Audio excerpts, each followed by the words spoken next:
upgrades.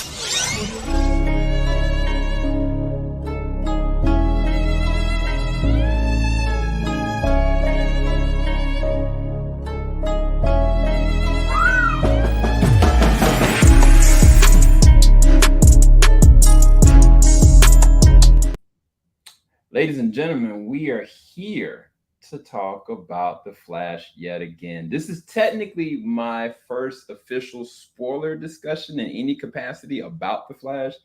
Only thing that I've done before was just talking about it in a non-spoiler capacity, but this is a collaboration. This is Jor-Els Alexandria and Team JVS going head to head in a debate talking about The Flash, whether it's good, whether it's bad, what's in between. I want you guys to be a part of this, so make sure you're in the comment section below. But first up, I want to bring up the man of the hour, the legend, Jor-Els Alexandria. What's going on, dude?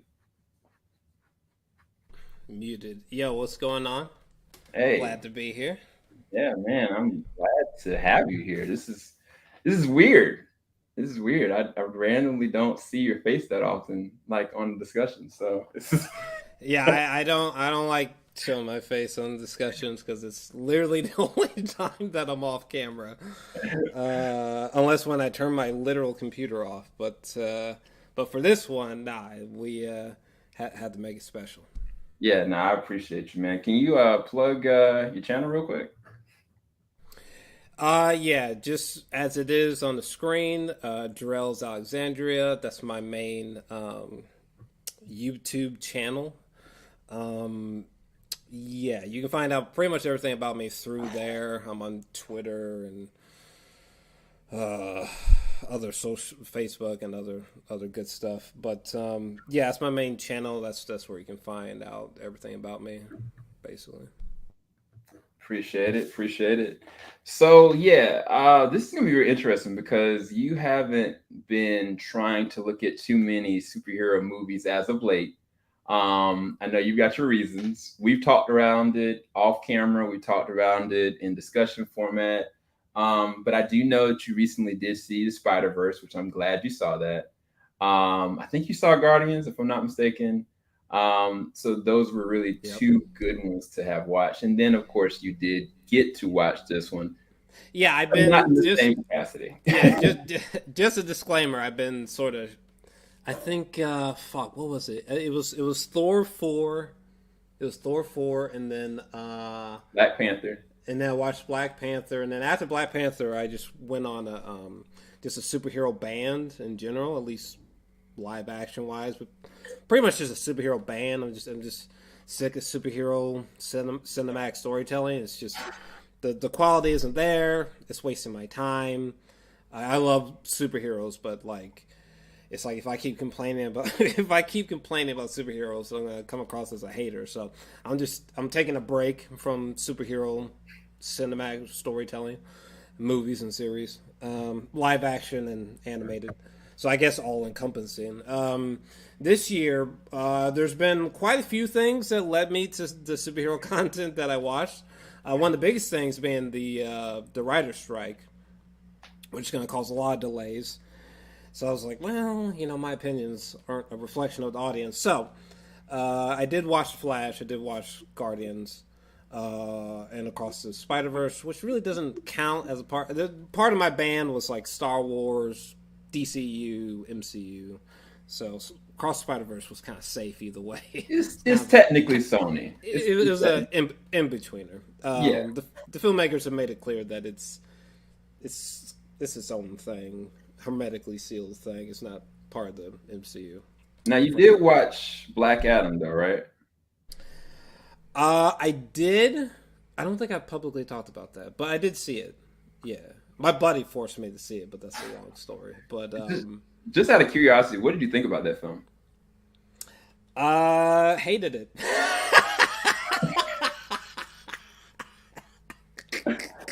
But yeah, I did not enjoy it. Unfortunately, it was really bad. Oh, which one was worse? This one, Black Adam. I was gonna ask you. So, where is your rating scale with Black Adam? Because it wasn't official. I looked it up. I don't remember. I don't remember what I rated Black, because I never talked about it publicly. I don't Right. know what I rated Black Adam, or I've it's I can't remember off the top of my head. It's in some notes somewhere, but I really, really didn't. I hated them equally, so it Yeah, and I guess just to because I keep refreshing something on my phone here, um, so I don't have to keep refreshing. I just want to put you to where I am. Forgive me. I think it's right here. Okay, so I'm not muted, right? Okay, so a few days ago, Sam he sends me this. All right, Jor-El, this is your second message. I left you one voicemail on your phone already. As I said in the first voice message, like Uncut Gems, I disagree. I disagree. I'm coming for you. Have your pen, have your paper ready. I'm coming for you. So, I don't know how clearly that came through, but he decided to, in case it did not come through, he decided to call me out about the Flash. He said that he disagreed with my opinion. I hate the Flash. I gave it a 3 out of 10. 3 out of 10. Uh, Yep. on a second rewatch, it's more of a 2 out of 10, but I still kind of feel about 3 out of 10 at the current time. Curiously, it got worse on a rewatch, but I've seen it 2 times in theaters. Some fuck decided to upload the entirety of the movie to Twitter, which I downloaded. I have it in the background. Twitter is burning as we speak, you guys. I have the entire movie. I have the entire Andy Muschietti movie in the background because this movie is so goddamn forgettable. So on the off chance that I forget anything, I have the whole movie in the background, which I'm sifting through now. So I'm very curious as to why Sam wanted to debate me about this film out of all films, but bring it on. Let's go. I'm ready. Yeah, but yeah, I guess that's my stance. 3 out of 10. It's a bad film.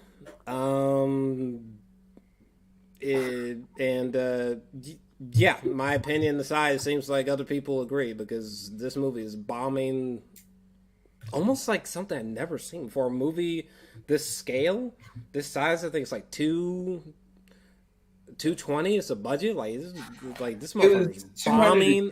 210. 210 is where they kind of stood at based on a little bit of the marketing, but they didn't technically market this like they normally would. Comparison, like Thor 2, the budget was like 250. So the budget was a little on the low end in terms of a DC movie.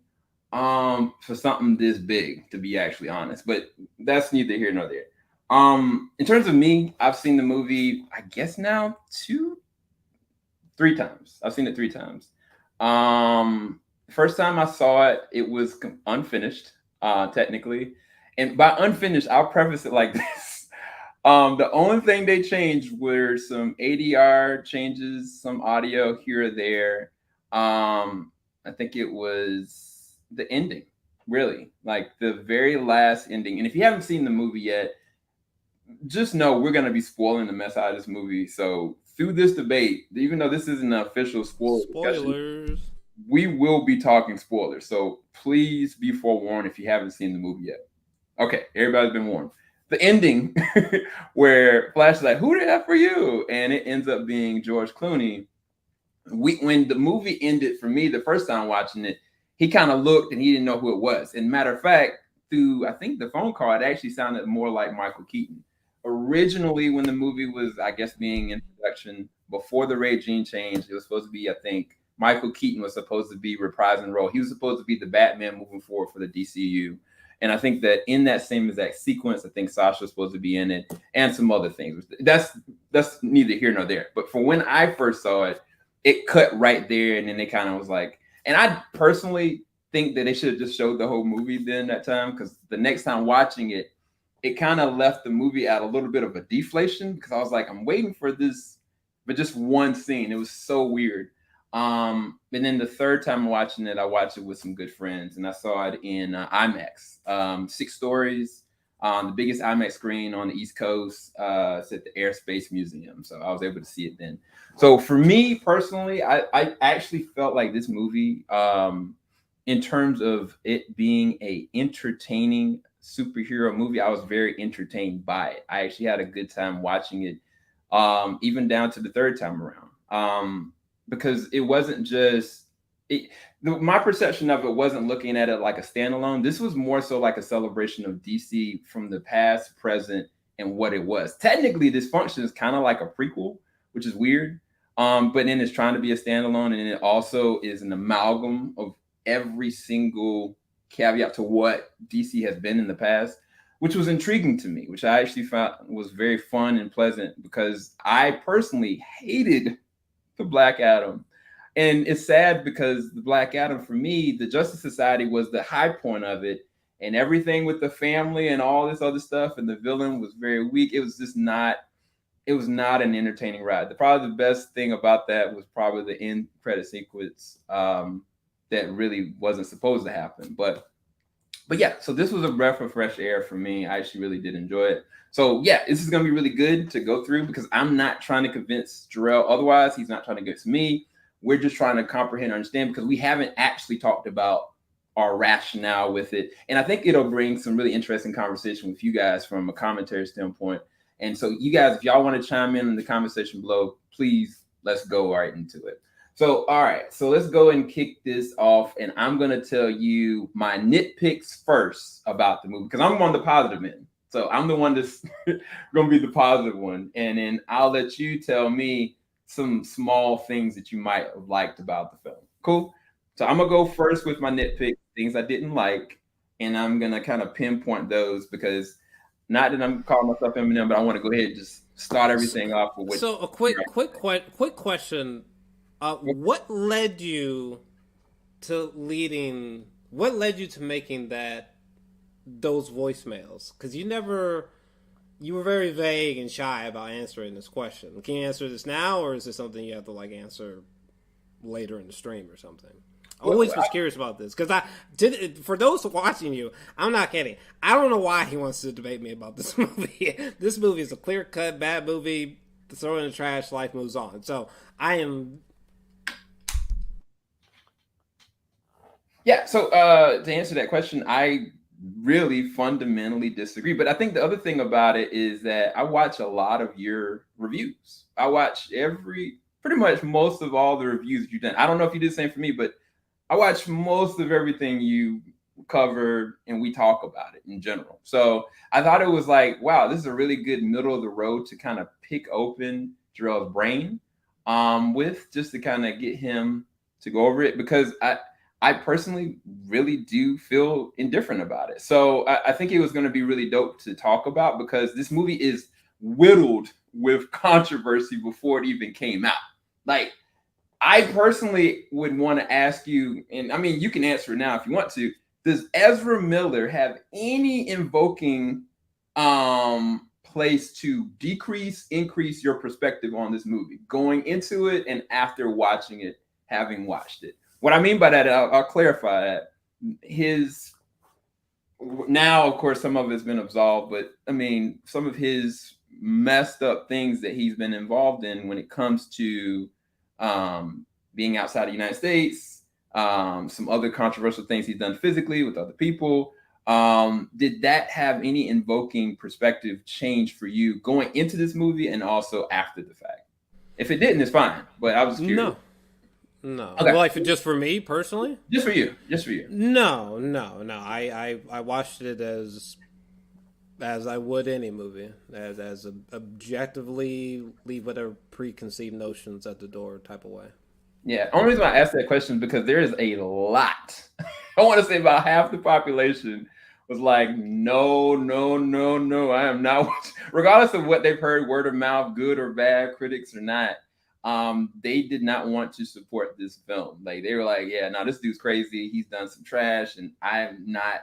I mean, they actually kept him out of the original red carpet press lining up until the day of release. They actually were going to keep him off then, but they kept him out of all the different roundtables and discussions. I'm not sure if you know all that. And I think, I mean, in looking at it, I mean, most of the people have said, like, I'm not supporting this man's movie. So I was just curious. I didn't think that was the case for you, but I was just curious. Okay. So let's I'm gonna go through my nitpicks real quick, and then I'll let you go through any positives you have. If you don't have any, then that's fine. So first nitpick I had is the costume. The costume itself, I think the problem that I had with the costume is that there are good practical things with it physically. Like when you actually see it practically, it looks really good. But I've seen this happen with a lot of Marvel films as well. I mean, specifically with Spider-Man. They just splash CGI all around it and over it, and it comes across looking disjointed and off. And I think it kind of took me out sometimes, but it wasn't enough to kind of keep me away. But I'll go into more of that later because I know you're gonna bring up probably something in the very beginning of the movie.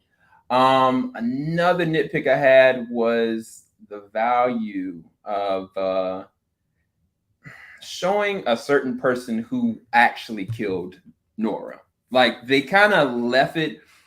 The last movie that I saw did this, which was it Green Lantern? Maybe it was another one where you know who the actual person that killed Nora. You hear, I mean, going back through the scene when the scene happened, Barry was upstairs. He saw his dad coming out. He heard his mom screaming, so we know who killed his mom. But within the confines of the movie, they were like, Barry said, "Oh, I don't want to directly interact with that person because that's crossing the line." And in his mindset, like, you saying something subtly, you know, that's not gonna be that bad because I'm not directly contacting it. But I was like, that would have been a great, you know, underlier. Like the understanding that yes, Barry did make this change, but the whole entire timeline was changed from that specific moment. And I think that Andy had already said, I think he said in interviews that, of course, that was Reverse Flash and that this was leading to this, but you never know what's going to happen. And at this point, based on the box office, I can say this: he's probably not going to be able to, you know, tell his version of the Reverse Flash, and that was a lost opportunity, in my opinion. I thought that was another nitpick I was going to add. A big one that you're probably going to bring up is the CG when it comes to the actual Speedverse. When the Speedverse is actually cycling around, and I don't know if you know the cosmic treadmill from as far as the comics. I think that's what they were trying to go for, which is why he was going back and forth. The cosmic treadmill is what he uses to go and propel into back in time and forward in time. And so I think that's what they tried to create with the orb. The problem is when I looked at it and I was talking to somebody else, I was like, let me research this. And Andy kind of was like, it was supposed to be a distorted reality going back and forth into phases. But I think that if they would have just did honestly what the Flash show did, which is actually take a segment or a picture or a moment, that would have came off better and more appeasing to the general public. Because everybody, there's no person that I can say looks at when he's going and phasing in and out, and it's like, this CG for this just doesn't work. And it's so weird because when you got great CG for the Kryptonians, but when the focus is on the Flash, him going in and out, it's weird and displeasing to look at. And then I guess my last nitpick is that unfortunately, when I did watch it, the unfinished version, and I watched the finished version, I was kind of like, oh, whoa, I just finished looking at Spider-Verse. And the Spider-Verse, for all intents and purposes, I have not actually did my review for that. And I can't wait to do that next week. That's next Saturday. Shameless plug for that. Spider-Verse may be one of the best animated superhero films I've seen in the past 5 years. Maybe one of the best films this year. And so when you hit like a milestone like that on a multiverse level, like you kind of like, oh man, like I've seen all these different multiverse type things. You've seen WandaVision, you've seen Loki, you've seen Doctor Strange 2, and then you see this, and it's like, this is a step up for sure. But Spider-Verse, it hit like a stratosphere that, you know, nobody can make comparisons to. And I think that kind of people is still very prevalent in people's minds. And so you try to compare the two, you just really kind of can't. But you're not supposed to, I don't think, personally. But yeah, those are some of my nitpicks. I mean, I got some others, but the rest of them are going to teeter into what quote questions and gripes that you're going to bring into that I can kind of comment on for equal or less value. So those are some of my nitpicks, just so we can kind of be fair and kind of going through. So yeah. And then, if you got any positives, if you don't have any, it's fine. I'm ready for that. No, I do have some positives. It is not it's not a 1 out of 10. But positives. There definitely is not many. It's worth noting that I didn't take any notes for this. Literally just got my memory and the movie pulled up in the background. Positives. Well, I do think that everything prior to us running into the second Barry, the younger Barry, everything prior to that, I think there's an argument there that the movie is likable or decent. There are some things that I like there, fleeting, but that I do like. For example, I do love the way that Andy Muschietti, the director, I love the way that he emphasizes just how fast the Flash can run. I think when we see the opening title card, actually, I have the movie right here. Let me see. I believe when we see the ultimate, when we see literally Ezra's face, he's got the suit on, and it literally says The Flash. That moment where he runs, that first moment where he takes off running is, terrible visual effects aside, that conceptually is fantastic. I mean, he is running at such a rate.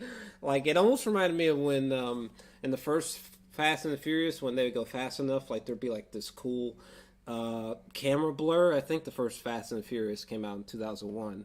If I'm not mistaken, but there used to be this camera blur that emphasized the speed, which I thought was fantastic. And there's a bit of that here, but it's just dialed up to 11, and the rate at which he is running is so unfathomable. That's something that you just can't. As strange as this is, when I saw this film, people have always asked me who do you think could beat the other in a race? A foot race, Superman and the Flash. Now, ordinarily, I always say Superman. But now, ironically, because of this movie, this is one of the first times where I was like, damn, I think the Flash is fucking Superman up in a foot race. It doesn't matter where to. Just the way that the terrains were zipping by, and it was almost as if he was the USS Enterprise going warp speed on foot. It's outrageous. There's another shot. When was this? This is when he was he was in the suit. It was nighttime. He was standing outside of his house. He was saying a memory. He saw a memory of himself as a boy run past him, literally on the street. He's got tears in his eyes, and then he starts running. Even that shot, it's just amazing, not visually, but it's amazing for the imagination, conceptually, because CGI-wise, it doesn't look like the greatest thing ever. But, what they were trying to do with the CGI, is great, because it's a sideways shot. I think it's going right to left, him running. And it kicks up, and then his feet is running so fast it's blurring, something something you see out of Dragon Ball Z or something. It's fantastic. And then unfortunately we get to that weird spherical orb thing, and there's giant CGI babies. And it's what in the fuck, Andy? But yeah, prior to all that though, watching the neighborhood just. You're seeing houses, and you're just seeing lines of color and blurs. Just whoa. I really love the way. So yeah, the first half of the film is likable to decent. The way they showed just how fast he can run is pretty extraordinary. At least in these two instances highlighted. Maybe hot take, but again, ugly visualness aside, I actually liked what they they did with Ben Affleck's Batman. Not crazy about the cowl or whatever. Not crazy about that, but other Are you than talking about his armored scene, like hit with the armor and the chase scene? just all the scenes with him in the suit, anyways. Yeah. Ironically, I actually liked that. It was, I don't know, it was just interesting. It was very peculiar seeing Batman in just broad daylight. Yeah. And those highway sequences. It was just interesting. It was just visually interesting, and just this chase sequence with him on the that bat motorcycle or whatever, and then the moment between him and Wonder Woman. Bizarrely, I liked. There was something just funny and just cute there. There was something about when Wonder Woman and Batman, when they initially acknowledge each other just through the eyes and their faces, just without speaking. I don't know. It was just adorable. It was just cute. It really did feel like something out of a comic book that I've read. It was intriguing. Or when she has the lasso of truth around Batman's wrist, and he starts fucking admitting some bullshit like, the reason why I do this is because of my insecurity. Like all it's decent, likable. When it's literal Ben Affleck, it's nighttime. He's talking to Barry, who's being annoying as fuck. But when he's talking to Barry, and Barry's eating some bullshit. The monologue or dialogue there for Ben Affleck, I thought was decent to likable, But I think that's where my positives conclude. Cool. All right. Well, I will say there was one shot inside of the Michael Keaton Bat Cave with that. I don't even know what the hell to call that thing. That just bat plane is descending right before that second younger Barry faints stupidly. Yeah, that whole sequence that was likable. Okay. No, I mean, look, I didn't expect any, so I went into this with you weren't gonna have any, so this is fine with me. Before we kind of cut into it, I did have a question for you. Zack Snyder's Justice League. If I remember correctly, you did enjoy that, right? What was your take on the Flash in that movie, and also Ezra playing Barry in that movie? Do you look at how Ezra played Barry in that movie differently than how he played it in this movie? I was just kind of curious before we kind of go into the back and forth of all this.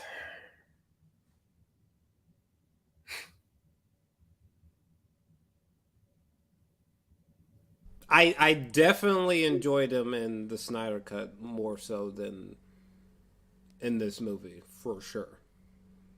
Okay. Definitely. Yeah, definitely. Okay. Yeah, I have something to say about that. And I love the Snyder Cut, by the way. These fucking psycho fanboys have kind of like soured my fucking opinion about him, about the movie and Zack Snyder.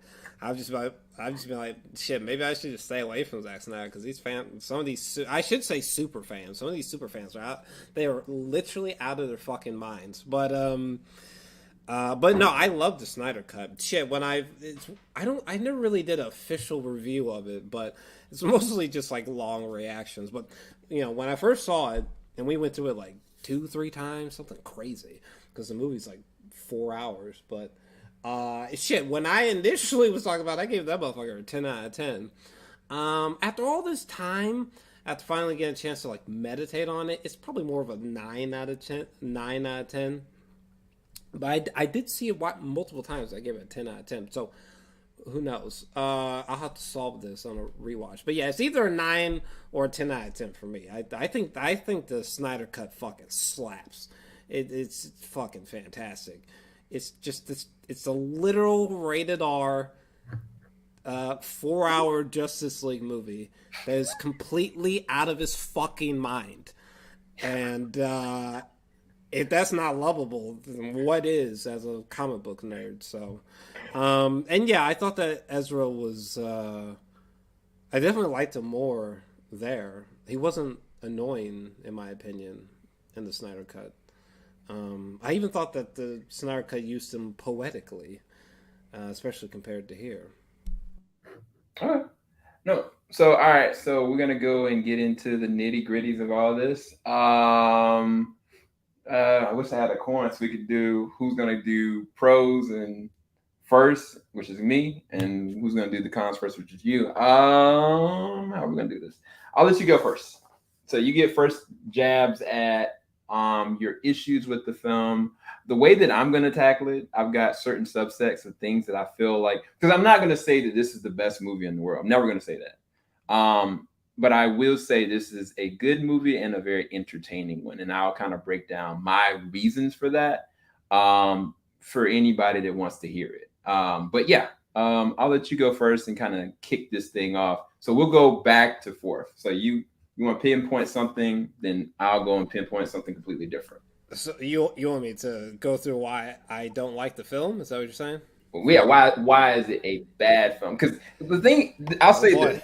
Well, I'll ask this question first before we go there as well. Do you think a movie can be entertaining and bad, or do you think a movie can be entertaining and it has to be good? No, a movie can be entertaining and bad. I usually label that as like a guilty pleasure type of thing. But okay. But this one for you wasn't entertaining and it was bad. Just for clarification. Was it entertaining and bad? Is that what you're asking? Mm-hmm. For you. I'm not sure how to. Not as a whole, no. So it wasn't entertaining and it was still bad. Like again, everything before the second Barry comes in. I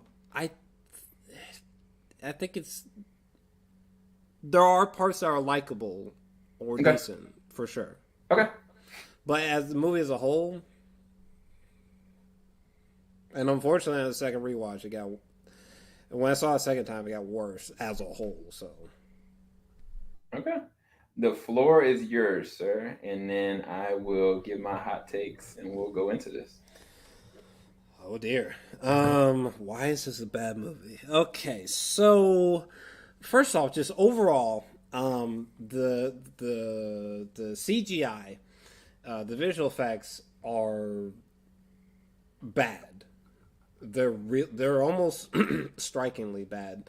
For example, like at the beginning of the film, where the Flash, he goes to rescue these falling babies. This is when I knew, like I almost collapsed into like the most hilarious facepalm of all time, because my lord, these visual effects are just so.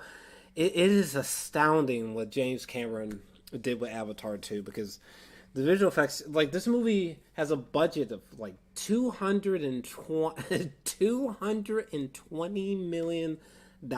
Okay, for God's sakes, what was it? Danny Boyle's Sunshine from fucking like 2006, 2007, with like a budget of I think it was like 40-ish mil, something like that. Way less than 200 million. Okay, it has visual effects leaps and bounds better than this movie. Leaps and bounds. Like I love The Matrix Reloaded. It's like an 8 out of 10 for me, but The Matrix Reloaded has some fucking terrible CGI, baby, terrible. For example, like when it's like Neo versus like 100 Agent Smiths. There's part, even back then when there impossible things would happen and they had to switch to CGI. I was just, even back then I was like, Jesus Christ, this is a fully CG, unconvincing Keanu Reeves. My God in heaven. I was like, damn, watching Flash, I was like, fuck, I haven't seen CGI this bad since Bad Examples from 2003. Lord have mercy, the CGI was so bad. When he was saving those babies, the CGI is so unconvincing. Maybe I should say that instead of saying bad. It's just so unconvincing. Like, it is so clear that most of the times when my guy is in the Flash suit is completely CG, painfully so. When he's saving those babies, it's so clear that most of the shots are just CGI baby shots. It's just like, my God, it's like I just can't bring myself to be like impressed by what's happening because it just seems so the whole job of great CGI, great visual effects is to make you be like, whoa. Not so much that you're like, you know, going home like, oh my God, Superman flew in the movie Frill, Mom. You don't understand. Like, obviously it's not that, but you're meant to see the visual effects and be like impressed, convinced. Nothing like that happened here. So yeah, throughout the visual effects and CGI was bad. I thought that Ezra Miller was really annoying. This really came to light in the rewatch. Like, Ezra Miller's performance is just, I don't know. Some people have been like, you know, the movie's so funny. Like what? No. If I ever laughed, it was me laughing at the movie. The movie was not hilarious. It was not really funny. I thought that Ezra Miller's performance. It doesn't matter which version of Barry my nigga was playing. They're annoying. Well, have mercy. Jesus Christ, Ezra Miller in this whole movie. This motherfucker's just like let's pretend like he's eating a fucking burrito or something. He's just like, so what are you doing tomorrow, Batman? He's just doing dumb shit. Like when he was talking to Iris in that apartment, and cracks open like a Samuel Adams or something like that. Yeah, and like it explodes all over him, and there's like a pause, as if the filmmaker literally was like, "Laugh, audience." It's just like, no, like this. Yeah, is like dumb. The movie's littered with dumb, unfunny comedic moments like this. Okay, all right, I'm gonna tap in. Well, I have a bunch more. Negatives, by the way, but those are some that came to mind. No, that's fine. So the reason I asked, I have two things on both of those. So you remember like Tobey Maguire, right? The first Spider-Man movie, when Tobey Maguire just randomly is like getting beat up, and then he just happens to see Mary Jane slip, and he catches all the stuff. Like, that does come off like, you know, kind of like, oh, wow, he's got fast reflexes, so it made it work. And of course, there's cringy dialogue when you go back and watch the original Spider-Man. But because it's a classic, we don't go back and think about it or talk about it. But as far as the Iris West in his apartment building, you thought that was too much? Like, I'm saying that the comedy that they were trying for, like with him opening that beer and just like splashes all over him, and he's just like trying to act like nothing happened. That was meant to be a comedic moment. Yeah. Didn't work. So, not for me, anyway. That's why I was curious, because most of the comedy sort of feels that way. There's a lot of attempts of like, even like when they were trying to start the opening credits for the first time, where it says the Flash, and he's when the girls are looking at him, and they're kind of like, "Oh my God, I love you," and then he gets interrupted by the crowd, and like the opening credits fades away, and like there's and then he gets a phone call from Bruce. Yeah, like it's okay. So I wasn't one of those people who was like, I wasn't one of those people. So for you, it was just unnecessary comedy, not so much that. Or was it unnecessary, or was it you felt like they were trying too hard? The only reason why I asked that, because I used the Tobey Maguire example, because the purpose for that was to show, I guess in my perspective, is that, okay, he just phased through something with these bottles, and he's definitely shaking them up, and they're definitely, because it's kind of like either they could have just left it out, or it would have been like, because he's a goofy dude. Like, even like going back to the Justice League Unlimited, Barry. Actually, I think in the Justice League, I think that was actually Wally West. But he was always a goofball. Always. That's fine. That's fine. You know, I enjoyed him in the Snyder Cut. I don't know to what degree he was in the Snyder Cut, but I enjoyed him in the Snyder Cut, and that motherfucker was 4 hours. So yeah, he was in it a good amount. But the thing I think with that one is that the majority of the time, he was trying to get his dad out. The only time where he had like a comedic moment is when he was, you know, interacting with Cyborg, or when he was trying to save Iris West, and he was like the dogs, right? He had the wieners and put the wiener dogs to the dogs and got the job. Still, I mean, the reason why I asked that because he's the exact same Barry there that he is here. It's just we're dealing with him for the entire movie. So it's like I felt like if you weren't sold on Ezra there, I don't think you would have gotten it here either. But the CGI, I do question. I do have a question for you with that because there have been plenty other films that have had terrible, and I mean terrible CGI. I mean, I use the example of Spider-Man because most of the Spider-Man live action with Tom Holland, they have splashed this man with CGI. I think except for Endgame. In Endgame and Infinity War, like I think his spider suit, the metallic suit, does look decent, but every other Spider-Man movie, it's been bad. And with this one, I looked at Thor 4, dude, and I mean, well, I hated Thor 4 for different reasons altogether. But the main thing is that every single scene with Thor or with the little girl or with Natalie Portman, those scenes were all CG and they were horrible. The comedy did not work. So the same things that you're having issues with this, as far as the comedy with Ezra, them trying and it not landing, I felt the same exact way about Thor. I hated Thor. And I think for different reasons, but I'm not going to go into it right yet.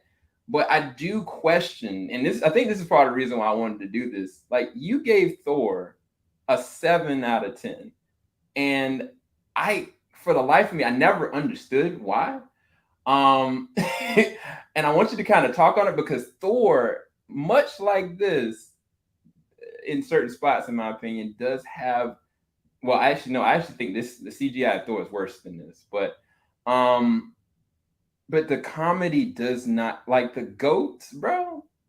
The goats screaming at us and flying along. The fact that Thor at any time could have shared his abilities, like I don't understand how you can have an issue with this level of bad CGI. But to be fair, you have taken the time off, and I think you did say that this is one of the first ones you kind of went back into. And I don't know if you feel indifferently about Thor as far as his CGI or his premise or his comedy now as you did then. But yeah, I don't know. I don't really get your perspective when it comes to bad CG if we're using that one. Full disclaimer, the CGI, and there's a lot of bad CGI in Thor 4. Yeah. Okay. I just want just trying to understand. But yeah, and you already said that there's other reasons that you dislike this film, so we're gonna go through it. We're gonna unpack it. I did like, and just to, because I know MCU is fucking weird about movies that they hate. Apparently, Thor 4 is one of them. Thor 4 around then was when I stopped paying attention to the MCU, but no, I like Thor 4. But disclaimer, I'm not saying. I mean, the odds of me ever watching the movie again ever in life are all near zero. But if I just so happened to be watching it, and when I did watch it, I liked it. There were parts that made me laugh. Ironically, the thing with the goats you're talking about made me laugh because it was just so absurd. There was a lot of mostly bad CGI, but at least there were moments that I thought were just interesting. Like there was a moment on this, I think it was like a moon or something, or some kind of like really small planets where it was like Thor versus Christian Bale's character, and it was like I think it was like black and white or something like that. Mm-hmm. Stuff like that. I thought was intriguing or decent. I think it took me out the same way that you're describing The Flash took me out, because it started off with Thor.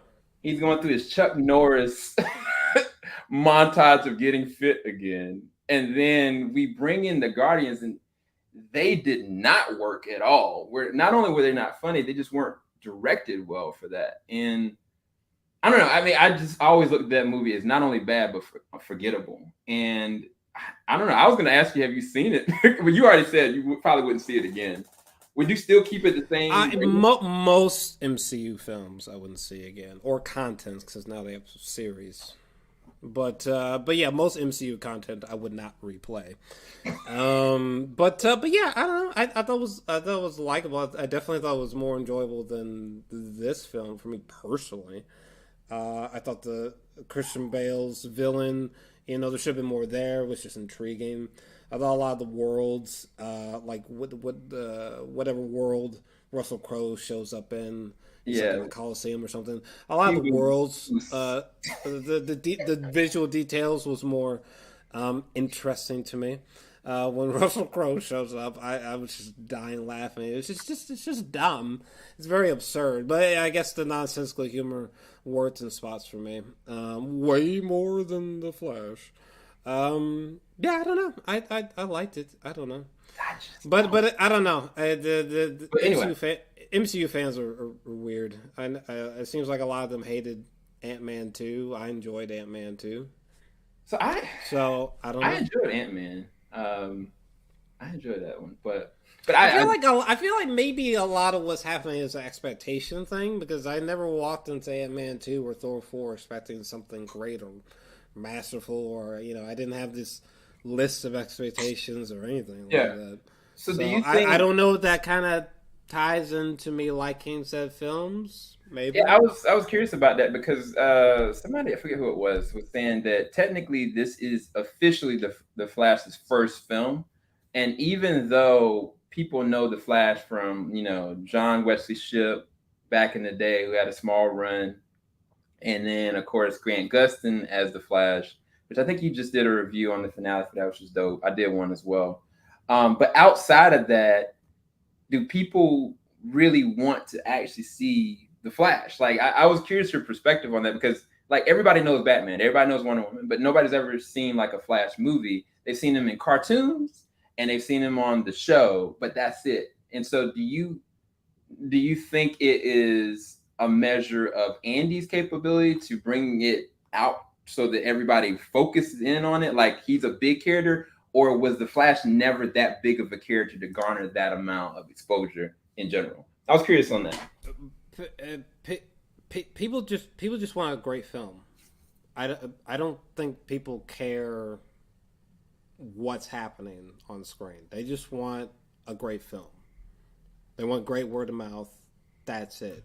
Like the first Guardians of the Galaxy, the marketing was so fascinating because like us nerds, us non-casual movie fans, been following Guardians since like the first concept art. We were like, how the hell are they gonna sell something about like a talking tree and like some green lady and some guy who's really just stuck in the 80s, and Drax? Like, how are they gonna do this?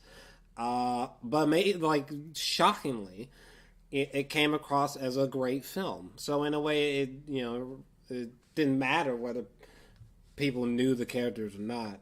So I don't agree with this thing where it's like, oh no, people don't want the Flash movies. Like, no, people just want a great movie, and people are smart, and people could sense that this was not worth their time.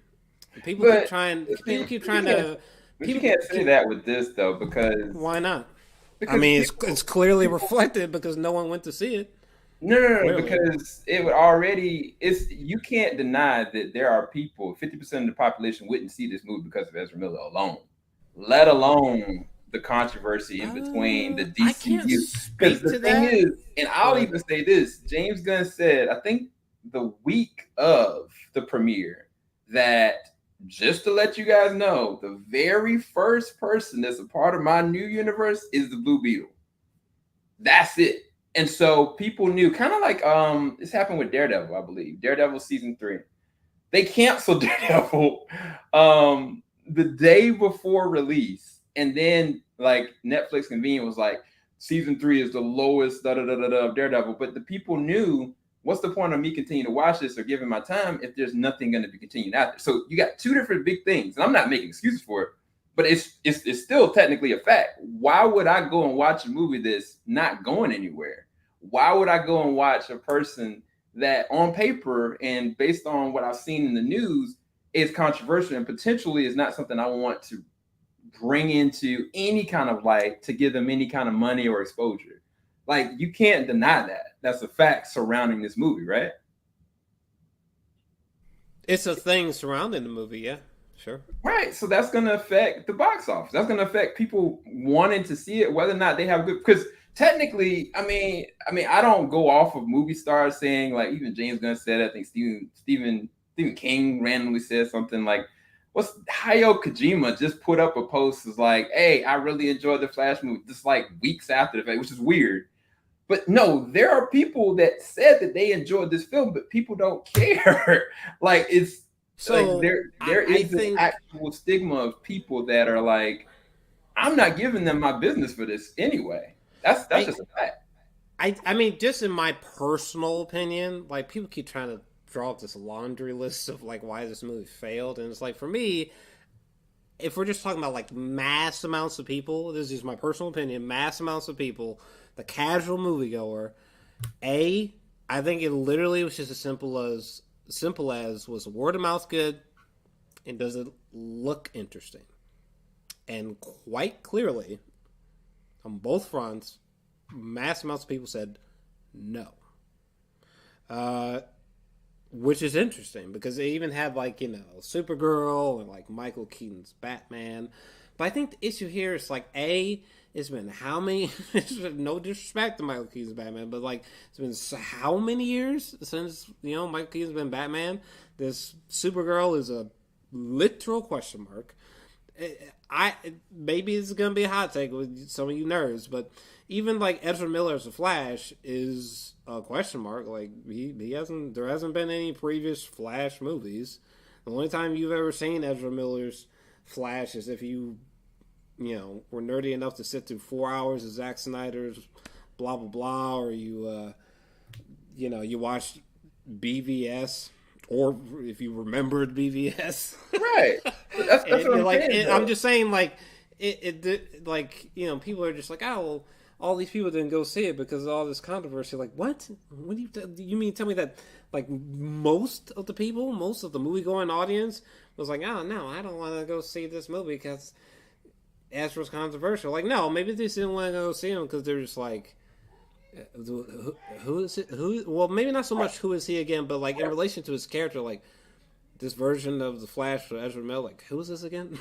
Right. who is this Supergirl? Like, you know, like, but we're saying we're saying the same thing. Like, there's no intrigue to continue this if this is not going to be the Flash moving forward. This is not going to be the Supergirl moving forward. If this is not, I don't even think they were thinking that far, though. I don't even think most people thought that at all. I think most people literally were just like, damn, the word of mouth is not great. This movie, like, I'm not even sure what it's trying to say. Like, we have Michael Keaton's Batman, we have a Superman or Supergirl that I don't know. We have a Flash that, like, have I seen this person as Flash before? Have they made a movie about this Flash? What's going on? I feel like most people looked at it that way and were just like, I'll just catch Guardians or The Little Mermaid. And I said this about myself. I watched the unfinished version, and then immediately after that, I think the next day, I watched Spider-Verse. And then I was like, oh my God. And then I ended up watching this. And this is a whole nother thing. Because you got, during that time when that released out, you still had Guardians playing. You still had Spider-Verse playing. And I think Fast 10 was also still playing. And then you have like other movies like The Blackening and a couple other movies. So it's like, what would you rather see? Something that you've already seen previous films of, which is Guardians, which is Spider-Verse, and continue that for even Fast 10, even Transformers, and watch something that you know for a fact, which is a surefire thing? Or would you take a chance on seeing this first movie with all this around? Like, what I'm saying is that there are other options that they already know and they feel safe about going towards than to go and do something that, like, who really cares moving forward? And I don't know what this is. I think it doesn't matter. I think it was always destined to fail.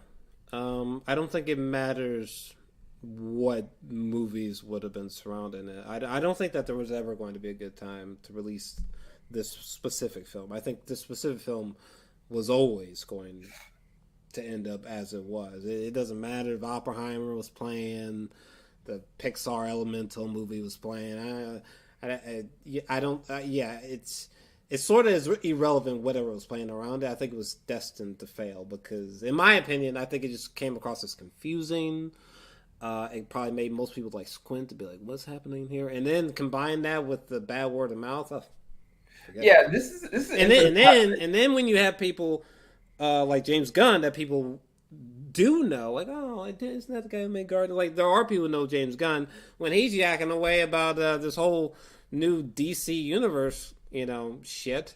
So it really makes this Flash movie like, forget about it. It was destined to fail. Destined to fail. I'm not buying, most people's skits because of the rap sheet on Ezra or, all these early screenings. Like, it was just bad word of mouth. It just gave question marks. Skip it. Yeah, so I do want to touch this though, because I did actually put this in my notes. Is that shout out to the Lowdown Show. The Lowdown Show actually, shout out to him. He actually gave me my first interview, like as a content creator. So shout out to him. If you want to go to his channel, go and check it out. An interview with JVS is there. But he's saying what made The Flash not successful was too many early screenings. By the time it came out, I was not invested because I heard so many reviews. And I mean, I think what he's also saying is that he heard good things and bad things. But he said that The Flash was good. I was there. It was packed. Everybody I knew was like, hey, my movie theater is sold out. They did another one. And they did this, I want to say 3 days in a row, which is crazy. No, it was like 2 weeks in a row. The first 2 screenings were free that first week. And then the last one, I think, was like a random one as well. But the weird thing about it is that I was like, bro, like, these are free. Like, these aren't, they ain't costing any money. So there was tons of people that were trying to get in those. They were selling out theaters. And I thought that was really weird, but I don't think it helped, unfortunately, because a lot of people were kind of like, man, I couldn't get in. And people were having some trepidation about that whole process. But yeah, going to my pros, because I hadn't even gone into pros. We went on a whole tangent. I apologize. Yeah, sorry. It just I misinterpreted the early screening thing. There wasn't a lot of good reviews from the early screenings. All the early screenings were bad. No. What he's saying is that he saw so many early reviews. He was like what's the point? Because after watching it, it's not going anywhere. After people have already said, those people that are like, they'll watch it and it's like, oh, yep, this is in.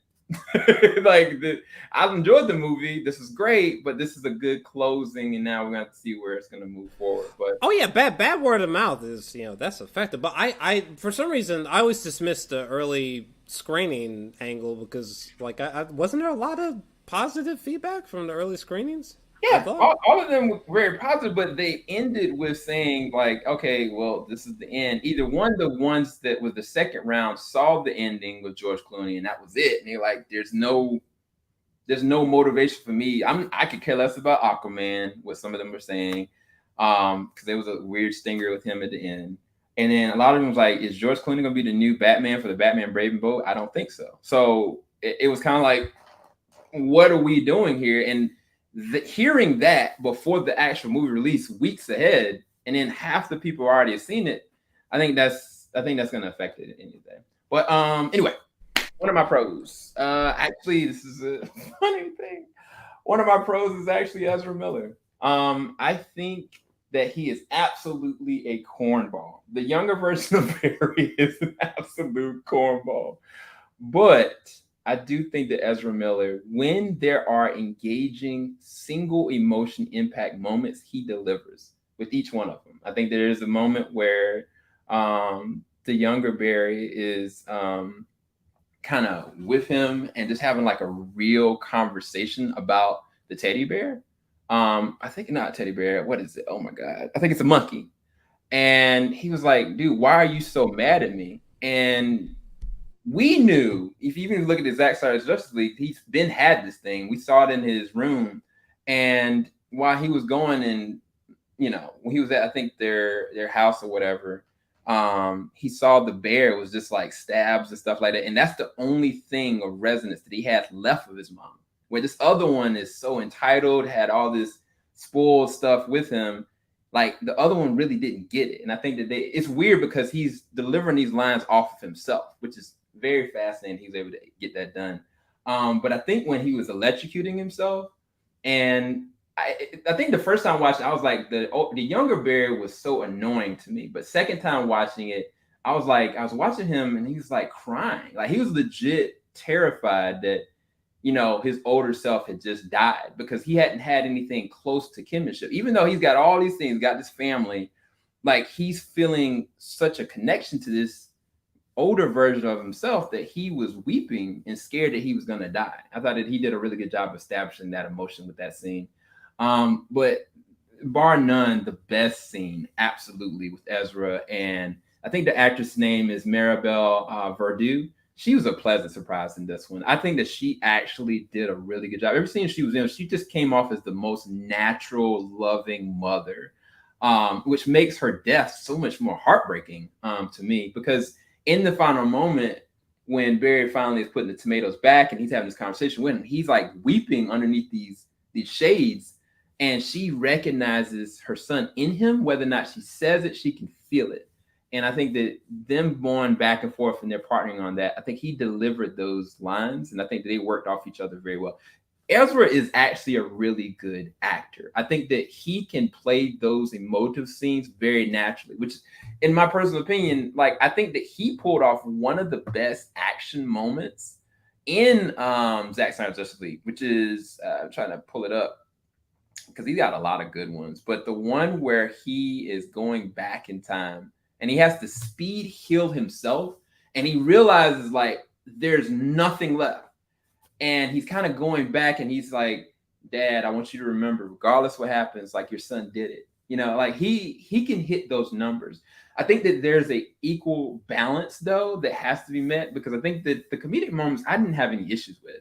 Most of the people I've talked to didn't find it too cringy. But there were some people that were kind of like, this may be a little much. But I honestly, if I take that with any of these stupid Marvel or DC movies or general superhero movies, they all do this. They all have these random moments of similar like laughter or joy just for the sake of it. This one, it was kind of like he's partnering off of himself. Like he's finding himself annoying, literally. One funny moment that I did find funny, and I don't think it should have been, was when he lost his powers. And everybody in the theater, I don't know if your theater was laughing or not, but when he lost his powers and he was sitting there running around in a circle, I was like, this scene should not work. It should, on paper, this should be the most unfunny thing in the world. But I found myself laughing and other people around me laughing. But I think that he has it within him to be a good Flash. I think if given the right material and specifically certain script things to add and remove, I will say there's certain scenes that they could remove that would have made it a little bit more emotional. Some emotional depth would have been able to be added moving forward with it. But yeah, I actually feel like he delivered some really good scenes. And some I could pick some more, but I don't want to waste too much time because I want to kind of give us time to go through everything. What did you want me to comment on? You don't have to if you want to. If you want to, you don't have to. But what like on what you saw is good?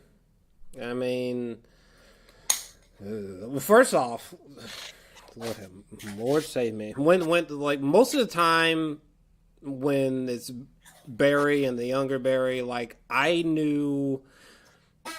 always knew when it was the Barry that we've been following through the movie up until the point when it's the younger Barry when he has the CGI face on, or vice versa.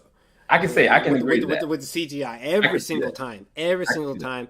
And I get that the movie was trying to fool me. But, I'm a filmmaker. I watch film obsessively. I obsess over film. I'm a huge fan of cinema. So for someone like me, every single time, it's Ezra's CGI face. Like when he's fainting from seeing the huge bat wing plane landing in the bat cave, I noticed it immediately. That moment where he's Ezra Miller, he's running that circle and his powers aren't there. I was cracking up, and he's just running like some.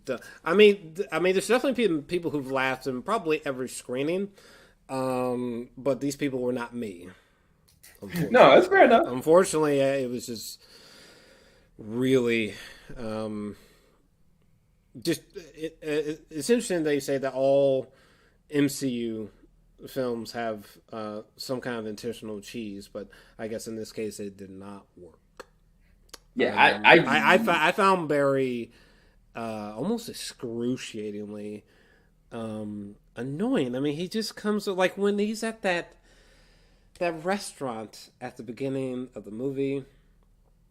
And the dude was not making his freaking sandwich. Yeah, was it a sandwich? I was about to say a taco, but yeah, he was like, "Come on, sir, I need to get my sandwich." And I wish I could think. Maybe I'll just go to the film and see if something stands out. But he just, or when he's talking to Iris for one of the first times in the film on the street, and his friends are trying to. Oh no! They're trying to come across as like embarrassing, and it's like, hey guys, can you guys get out of here? Can you guys get out of here? I'm trying to flirt with Iris. Just like, come on. Do you think I'm? The friends did not. The friends did not work for me. Neither. I'll admit that. Like the friends, I could have taken them out of the movie both times. Both incarnations of the friends, I could have taken out. But I mean, what about the scene with him and his mom? Like. You saying that wasn't? What did you feel about that? I mean, the scenes with him and his mom. I mean, they were cute, but it wasn't enough to like let me throw points on the scoreboard. But no, I mean, the scenes with him and his mom, like I thought they were. I don't know about all of them, but for the most part, they were pretty cute, adorable. I wouldn't. Lord, some people have got some extreme takes for this movie. But yeah, I'm not one of those people who would have wrote some like paragraph on Twitter about how emotionally affected I was. But sure, they were interesting. I could almost put those in my positives, most of the scenes. But again, I'm not one of these people who was like near weeping. I wasn't one of these people who was just like, "Oh my god, it's so beautiful." Yeah, like it was not. It was nowhere near that deep. There was nowhere near. I think the second screening I was in, it was the first screening. It was with Lucas. Lucas was next to this lady, and it was a black lady. And every single time they were trying for a comedic moment or a thrilling moment, or like a moment like the end, like she was crying, laughing, and just entertained the whole time. And there were other people I've seen like that. I think the first time I saw that scene with the mom, I didn't choke up, but I felt it because I was like, I went back to Barry from Zack Snyder's Justice League, and I was like, man, this man, all he's been trying to do is get his dad out, and now. Like he was told, and like I do like that scene you were talking about with Ben, and even Michael Keaton later, because Michael Keaton had a conversation with him. Like, look, I spent my whole entire life, trying to save Gotham, trying to save other people, basically trying to bring my parents back through my actions, and you literally did it. And I think that was the first time I'd ever felt like a connection with Batman and the Flash, because I mean, they technically on paper it makes sense. Like they both have tragedy, but this one I was like, okay, this actually did work. So I don't know. That's an interesting hot take from you. And I literally saw a post on Twitter. I'm talking like a fat, like it was borderline like it was like an essay on Twitter about someone being emotionally moved by the scenes between Barry and his mom, and I'm just like, brother. Yeah, I was surprised by your boy Hideo Kojima. I was like, yeah, I'm a big fan of Grant Gustin and stuff, but I did like the way that this But works. he's such a he kind of like reminds me of you. He's a very very very generous person, you know, real sweetheart. You know, it don't take too much to put a smile on it, put a smile on nigga's face. Okay, you know. So I'm not like very surprised by that. You know what I'm saying? Me, I'm like cold, dark, and brooding. You feel like James lied to you when he made the statement when he said that this is one of the best? Well, I mean, maybe he did mean it. It's possible that he meant it. It's hard to believe, but I mean, maybe he did. He does have. Gonna retract that, but yeah, maybe he did really mean it. Which is fine. I mean, hell.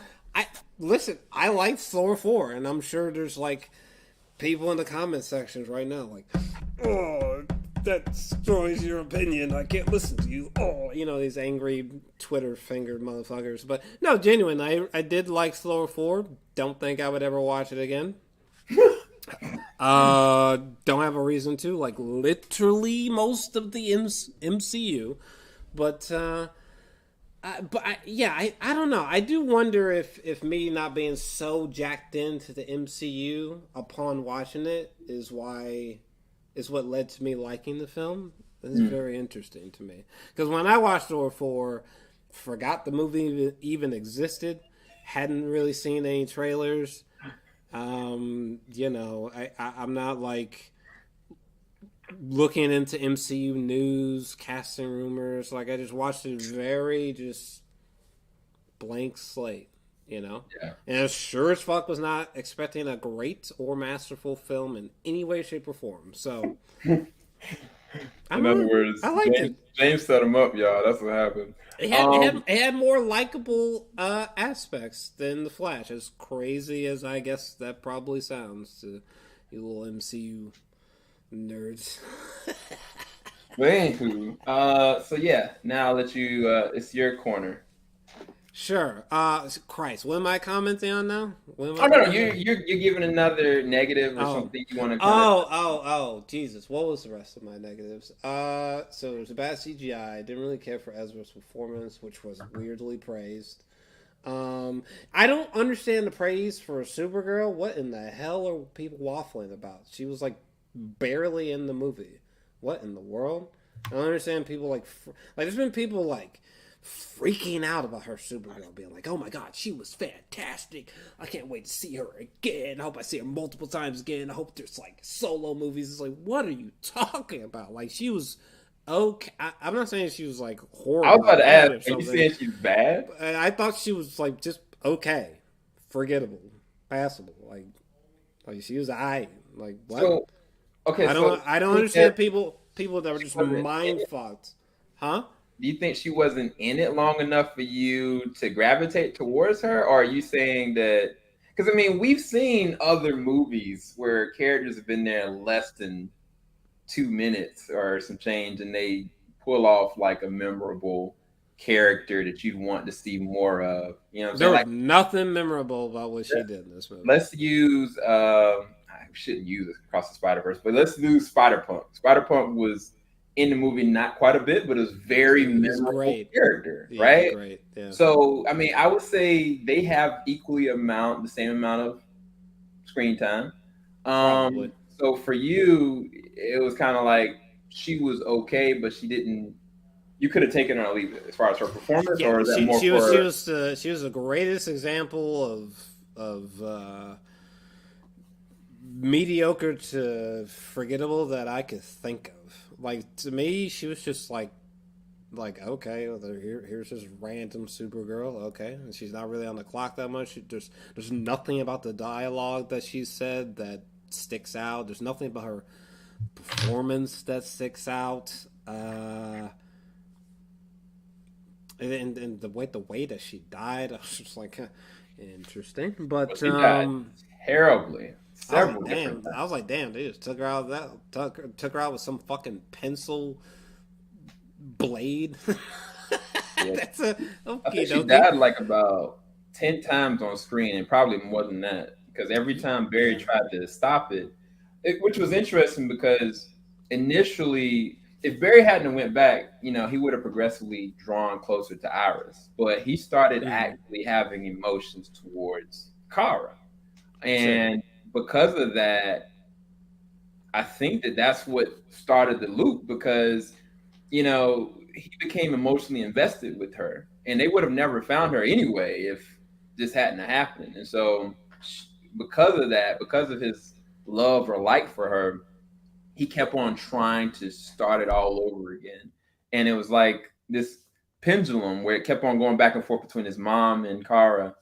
But yeah, I mean, I don't look at her as a negative at all. Like I actually liked her.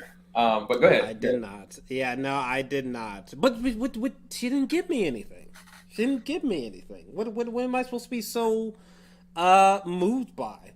What when they first rescue her, and she's like beating up guys in that whatever, some kind of like beige. I don't know what the hell she was wearing before she throws on the suit. Am I supposed to be wowed by that? Am I supposed to be wowed by when she's in this desert landscape where it feels like literally 98% of what I'm looking at is just purely the most unconvincing CGI I've seen in years? Like I'm struggling to think of like when she takes Barry and flies up to the sky and the lightning bolts hit and he finally gets his powers. Like, was I supposed to be moved to tears? Like, I'm trying to figure out which moment here where I was supposed to be like, oh yeah, I can't wait to see her in multiple movies. Like, oh yeah, I hope she gets a solo movie. Like, what were you guys talking about? I didn't get any of that from her scenes. Yeah, sorry. I think that I'll comment on that. I liked her. I liked her because if you are, I guess if you're a Man of Steel fan, or if you know the Flashpoint series, Flashpoint, the actual comics, and as well as I think the animated incarnation, it was supposed to be a very thin Superman that was supposed to have been locked away, and they got him out.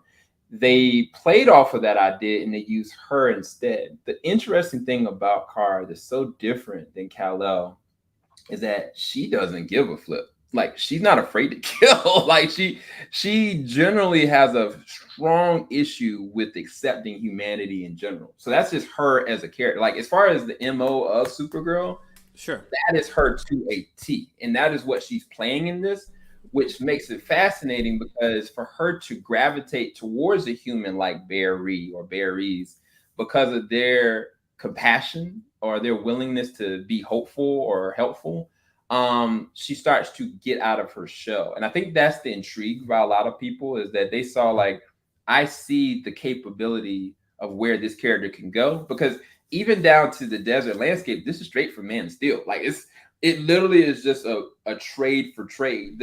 I think it was done better. It was done better in Man of Steel. Well, yeah, well, it's different though. And Man of Steel is fucking awesome, by the way. It is a great movie. I love Man of Steel. That's not a debate. We about to make this evil. We about to make this evil come out of me, boy. Them desert scenes were so bad. I got other negatives to say about the movie. Maybe not many, but I do have some other negatives. But that desert scene. So come on. Like, the moment that she shows up to Zod in there, this is the weird thing I'll say about this.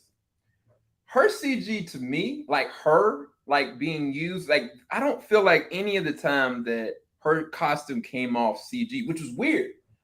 Her costume the whole entire time and her interaction with different things didn't look as noticeable as Barry's. I actually felt like a lot of her scenes worked a lot better than Barry's or anybody else's. I think that a lot of the set pieces they kind of used her from a CG standpoint worked, and it gave homage to Man of Steel, which is why I say that this film tries to pay homage to what has been past and present as far as the DC universe. And I think that she's just another amalgam of that. But the other thing about this for her is the moment that she was asking about Kal-El, and she was telling, I think, Barry's where she kind of comes from, that she's his cousin, and she was looking forward to seeing where he might be. And then the moment that she realizes that Zod freaking killed him, and just goes off. Like, I was like, okay, yeah, this is completely different because,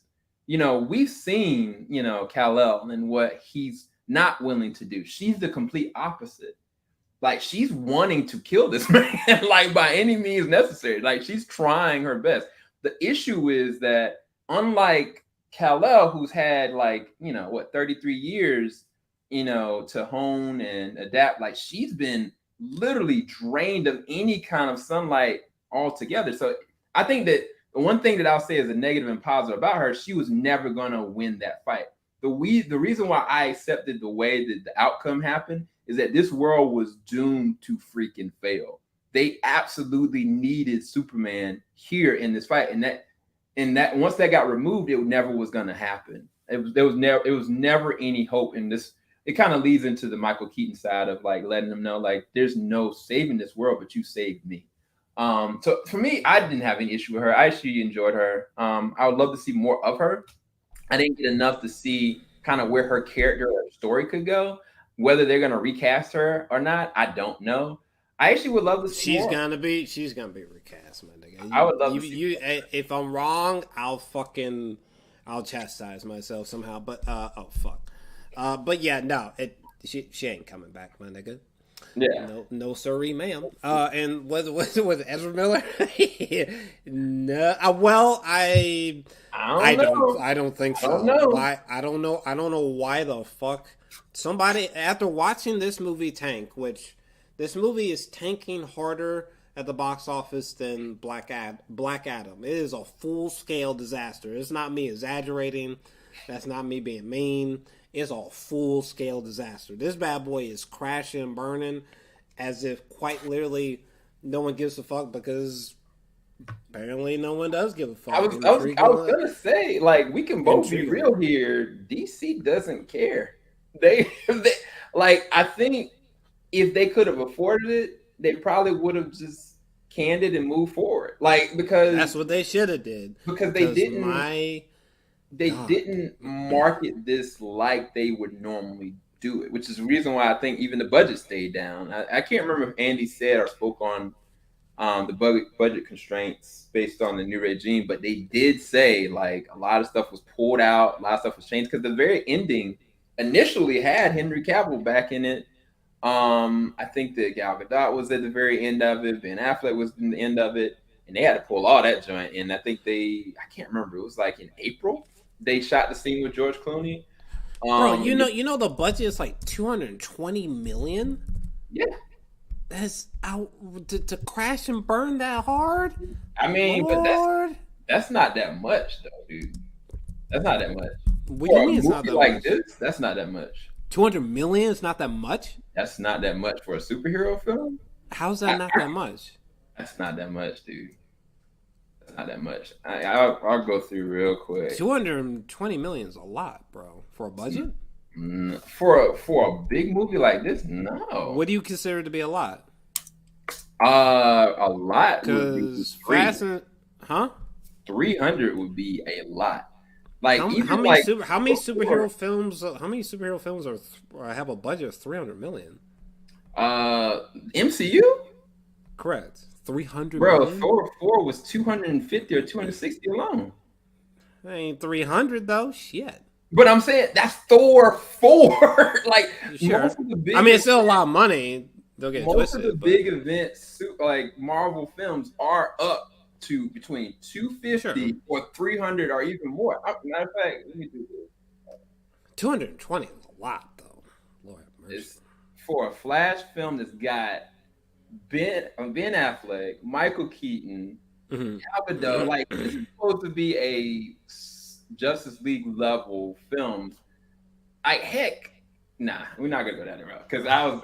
Listen. We're not gonna go down that route. Thank God it wasn't bigger.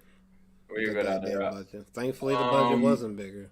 Because to say that people ignored this film is one of the most astonishing understatements in cinema history. Yeah, I can definitely agree to disagree. I do think that 220 is still a lot though. This ain't some like this ain't some baby budget over here. Yeah, I don't know about that. But Obviously, 260 is bigger, but Lord have mercy, 220. but yeah. One of my positives that I wanted to kind of pull up was the callbacks, man. And I don't just mean callbacks as in 1989 Batman, which that is a huge one. I am, oh my god, Yeah, I've been I waiting to am talk so about. I've much been of waiting a to talk about big, this. We haven't even talked about Keaton's Batman yet. I have a I lot to am say. so much of a big Batman 1989, 1992 Batman Returns fan. You guys just don't know. Technically, the first movie I've ever seen was Batman 1989. I learned so much about film from that Tim Burton film, and I can't say that I'm not biased. I can't sit there and say I'm not.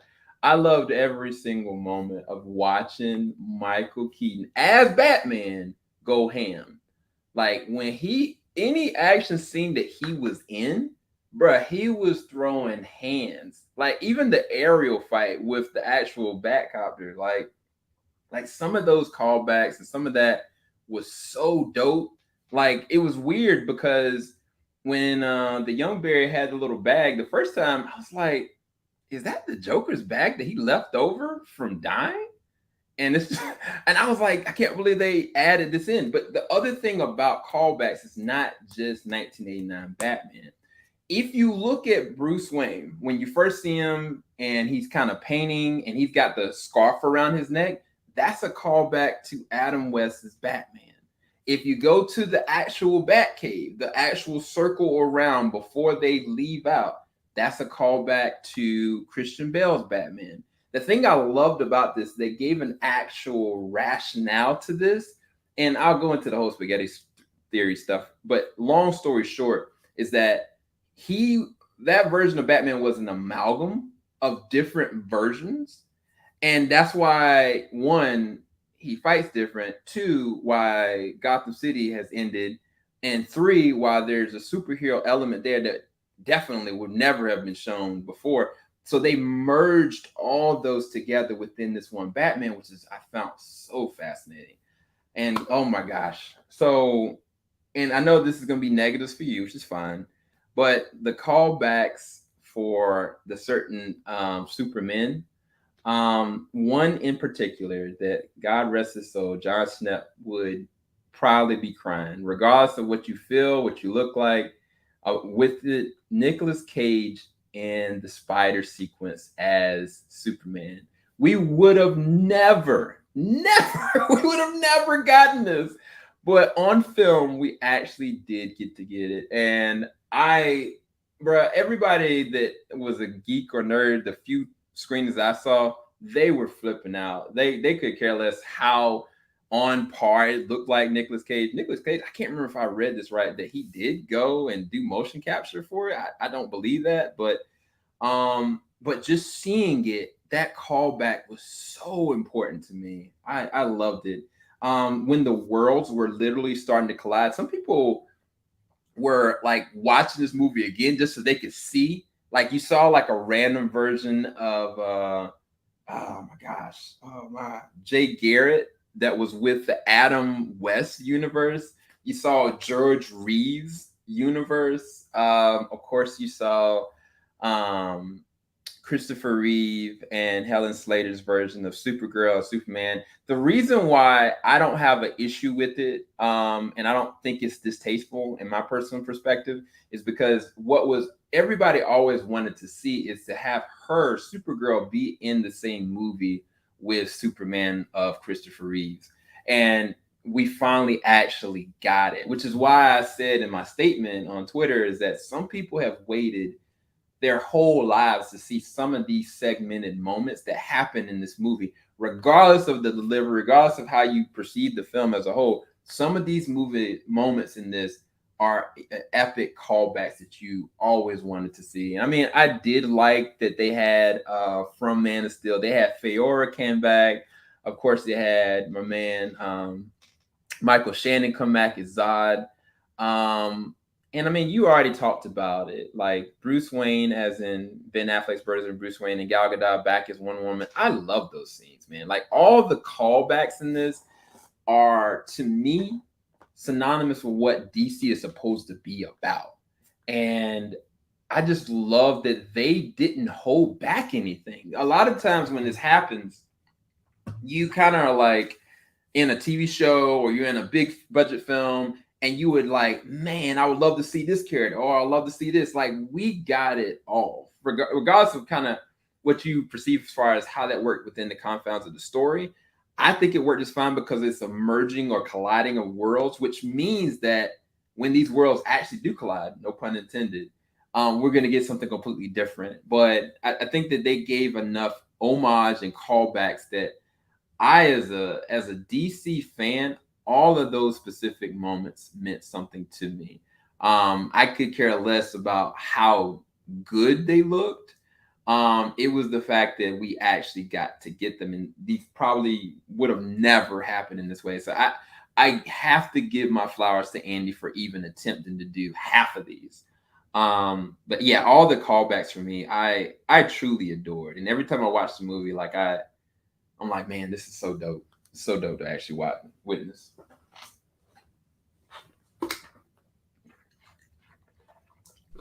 Okay. So yeah, again, when we see the second Barry, everything from there to the end credits, I feel like the movie bottoms out. It just it is really atrocious to me. I'm not gonna lie to you. These callback moments that you're talking about. Well, I guess I'll just focus on in the third act, like when we see Nicolas Cage's Superman, we see Christopher Reeve's Superman. Wait, that one real quick, because I wanted to ask you this, but I wanted to wait for this stream. You, how do you feel about that?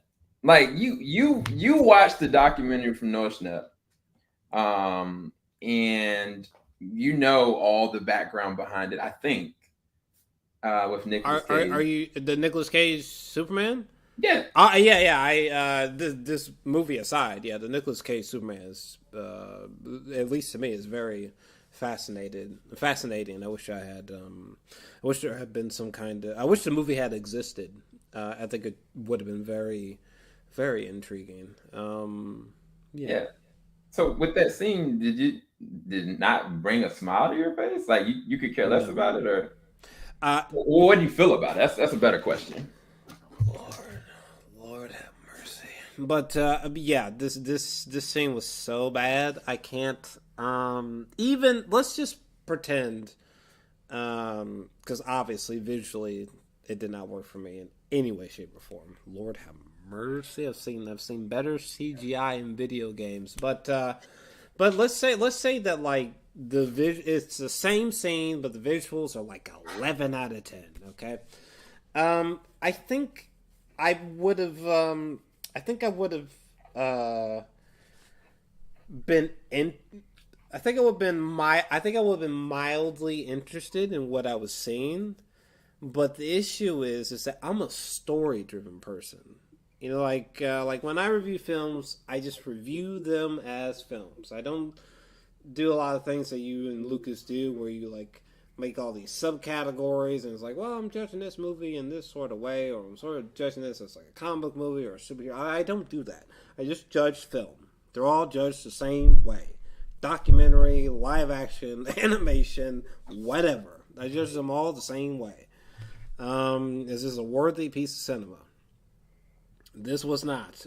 This Nicolas Cage sequence that you're talking about, even if the effects were far greater, it still would not have ultimately worked because I'm a story person. The story doesn't work for me as a whole. The story is extremely flawed and broken, in my opinion. So even if the effects were better, the story beforehand, it didn't help warrant this moment.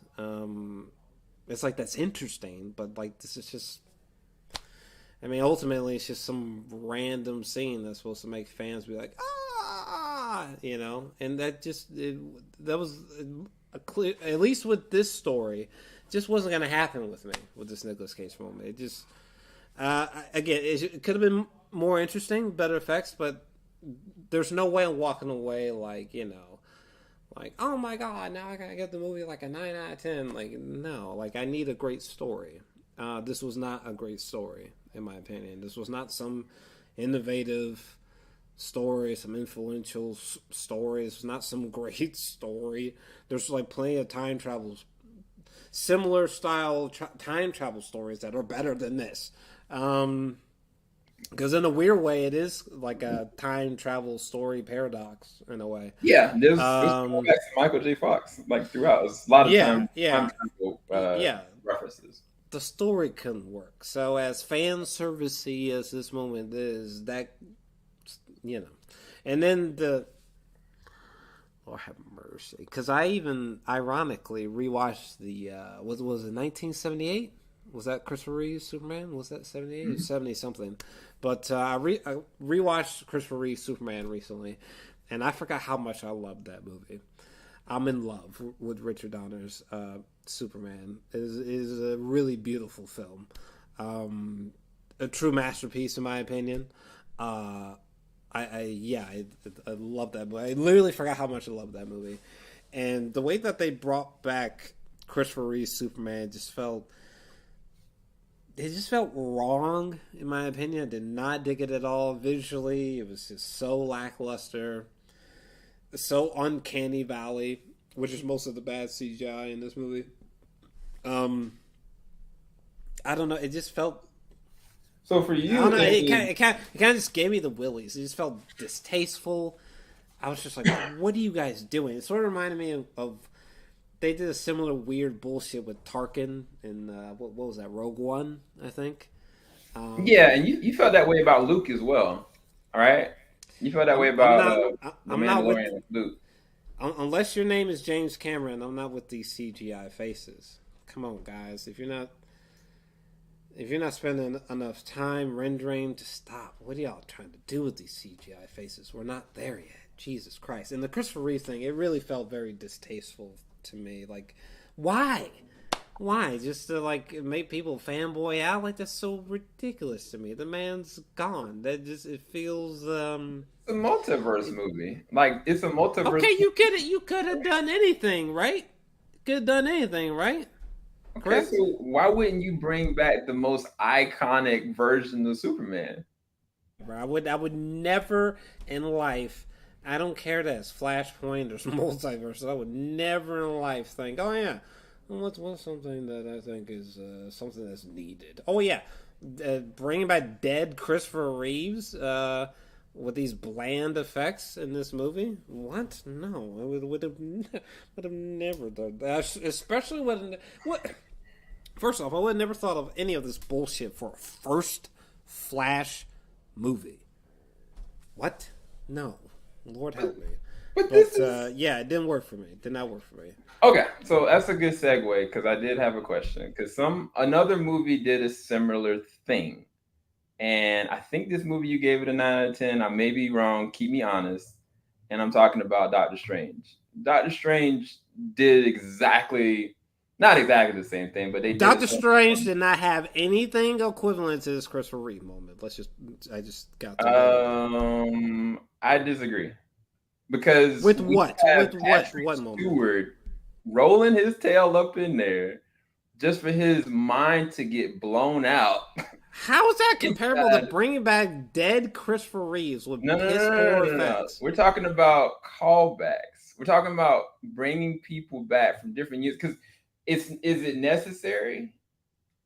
Is it something that they needed to do within a second Doctor Strange movie that is still, both of these films technically are multiverse based, right? And with this moment right here, everybody was like, oh wow, seeing the trailers, like, oh, they're bringing the Illuminati back. I wonder if they're gonna bring Patrick Stewart back. They bring Patrick Stewart back. Even if we don't talk about the Christopher Reeve side of this, and we just focus in on Nicolas Cage, what's the difference in the Nicolas Cage moment and this right here? Like, why did this work and didn't come off weird, cringe, unnecessary, but these other callbacks did? So I'm just curious because well, you can go and say whether or not, like, okay, that's a completely different perspective and this movie, better story, if that's how you believe. I personally don't feel that way about Doctor Strange at all. I feel like from a multiverse standpoint, the pinnacle is absolutely the Spider-Verse films as far as multiverse. I think they've done it the best. I actually put The Flash above this movie from a multiverse standpoint. Like, this didn't give me multiverse, and it's literally in the title, Multiverse of Madness. And they brought these characters back and they just ended them. There was nothing multiverse about Doctor Strange 2. And I felt like, as far as the story, it didn't give me anything. I thought it was very forgettable. But again, like, it's going back to, with you rated this as a 9 out of 10, which is pretty high for you. Normally you don't give Marvel movies that high a rating. But I'm trying to comprehend this movie, The Flash, and then your perspective on this. Like, I'm sort of beside myself with the understanding, because both are kind of trying to do the same. I don't think that Doctor Strange has that good of a story at all to merit any of this. And the moments that happen in this where are eye-catching, I thought were really interesting, but they don't add to anything. They don't amount to anything. And I don't think I'd ever see this movie again. I don't think I have seen it since it was in the theater. So I just wanted your comments on that. Okay, so this specific scene in particular, its relation to the story is far better than Christopher Reeves showing up in the Flash relationship, and compared to the rest of the Flash story. Like, the scene, that specific scene, like, at least in my opinion, I enjoyed the film. That specific scene, there were comedic bits there that I thought worked. This whole sort of like battle, and then like they're ultimately all like taken out, and almost in like a Sam Raimi horror film type of way. I thought that was very darkly hilarious and subversive, and I thought it was fun. It was way more enjoyable and came across way more sensibly. Like you mentioned, Xavier being in the film. In anything that happened in that Doctor Strange 2 movie, narratively, came across way more sensibly than Christopher Reeves randomly showing up at the end of a first Flash movie, or this Nicolas Cage Superman movie, seeing like a glimpse of that slapped at the end of the Flash movie, which you would only know if fucking, that almost doesn't even matter. But yeah, only hardened nerds even know about this Nicolas Cage Superman thing. But I'm sure literally most audiences, which isn't worth saying because most literally did not go see the movie, but if they did, most of them, when they had seen the fucking Nicolas Cage Superman movie, just would have been like, huh? Like, just like a blank What's look. the difference in this and Agent Carter as Captain America, dude? What do you mean? What's the difference between... Who would know that Agent Carter is a Captain America if they hadn't seen what I'm saying, if you're a general audience person, isn't Agent you don't Carter know like that this ninja, John Krasinski, was initially, connected to Fantastic Four. They didn't know that this girl right here that plays Agent Carter in What If, showed in that as Captain America. Like, yeah, but wait, pause. Haley Atwell's character, though, even though she's remixed here and then What If, whatever her fucking character isn't she like in Agents of S.H.I.E.L.D., and wasn't she like the chick that was Steve Rogers? Wasn't that wasn't that the chick that he was pining after, like in Endgame? Right. Wasn't that the same chick that... Who would know that she was gonna be Captain America? That's what I'm saying. Like, they know the face, but they don't know who the heck she is. And as far as like the dude that plays I can't remember the name. God, so forgettable. Black Adam? Not Black Adam. What is the dude, like when he talks, shit explodes. Yeah, like this is the same dude that was in the show that failed, which is the Inhumans, right? Yeah. Same actor, same exact dude. He got the official comic book accurate suit, which is cool. But that's a deep cut, bro. Like, nobody knows that. So I I'm just negates what you're saying. All I'm trying to tell you is that this specific scene that you're talking about here, it was just entertaining. Even outside of myself, every screening that I went to, because I saw it a few times in theaters. Every screening I went to, the audience like literally audibly reacted to the scene, whether it was like them laughing at like the dark humored way that like all these niggas were being like taken the fuck out, like Reed Richards being stretched out like spaghetti, and what's the black like Adam and Adam Bomb? I forgot what this nigga's name is, but the dude where if he speaks, if he whispers. Black Bolt. Thank you, Rona. Thank you, someone. But I don't care about this bullshit anymore. But yeah, no. Like when he dies, like his mouth gets smoothed over and he goes to speak, and like his head explodes. Like it was just a more entertaining sequence, Like seeing like Professor Xavier, like again, like who gives a fuck? You know how many times this nigga showed up? Just in general, if you're paying attention, like who gives a fuck? This Haley Atwell's character, she saw a remix here, and not many people would know this specific version of her. Like, who gives a fuck? Like, the scene was entertaining, or it was more so entertaining than Christopher, digitally cloned Christopher Reeve showing up, or Nicolas Cage's Superman. Which I guess is cool if you're just like a deep nerd, but right. It's not as entertaining.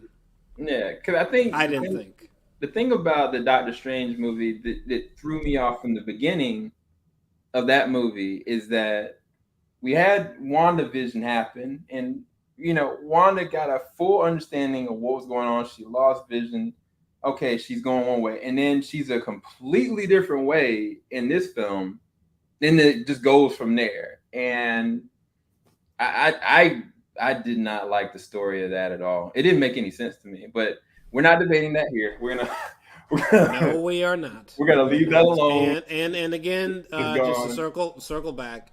Who cares of my thoughts of Doctor Strange? The Christopher Reeve thing I thought was dumb and kind of distasteful. It wasn't needed. I didn't find it sensible. Didn't find it entertaining. I wasn't mind blown about it. I didn't feel a sense to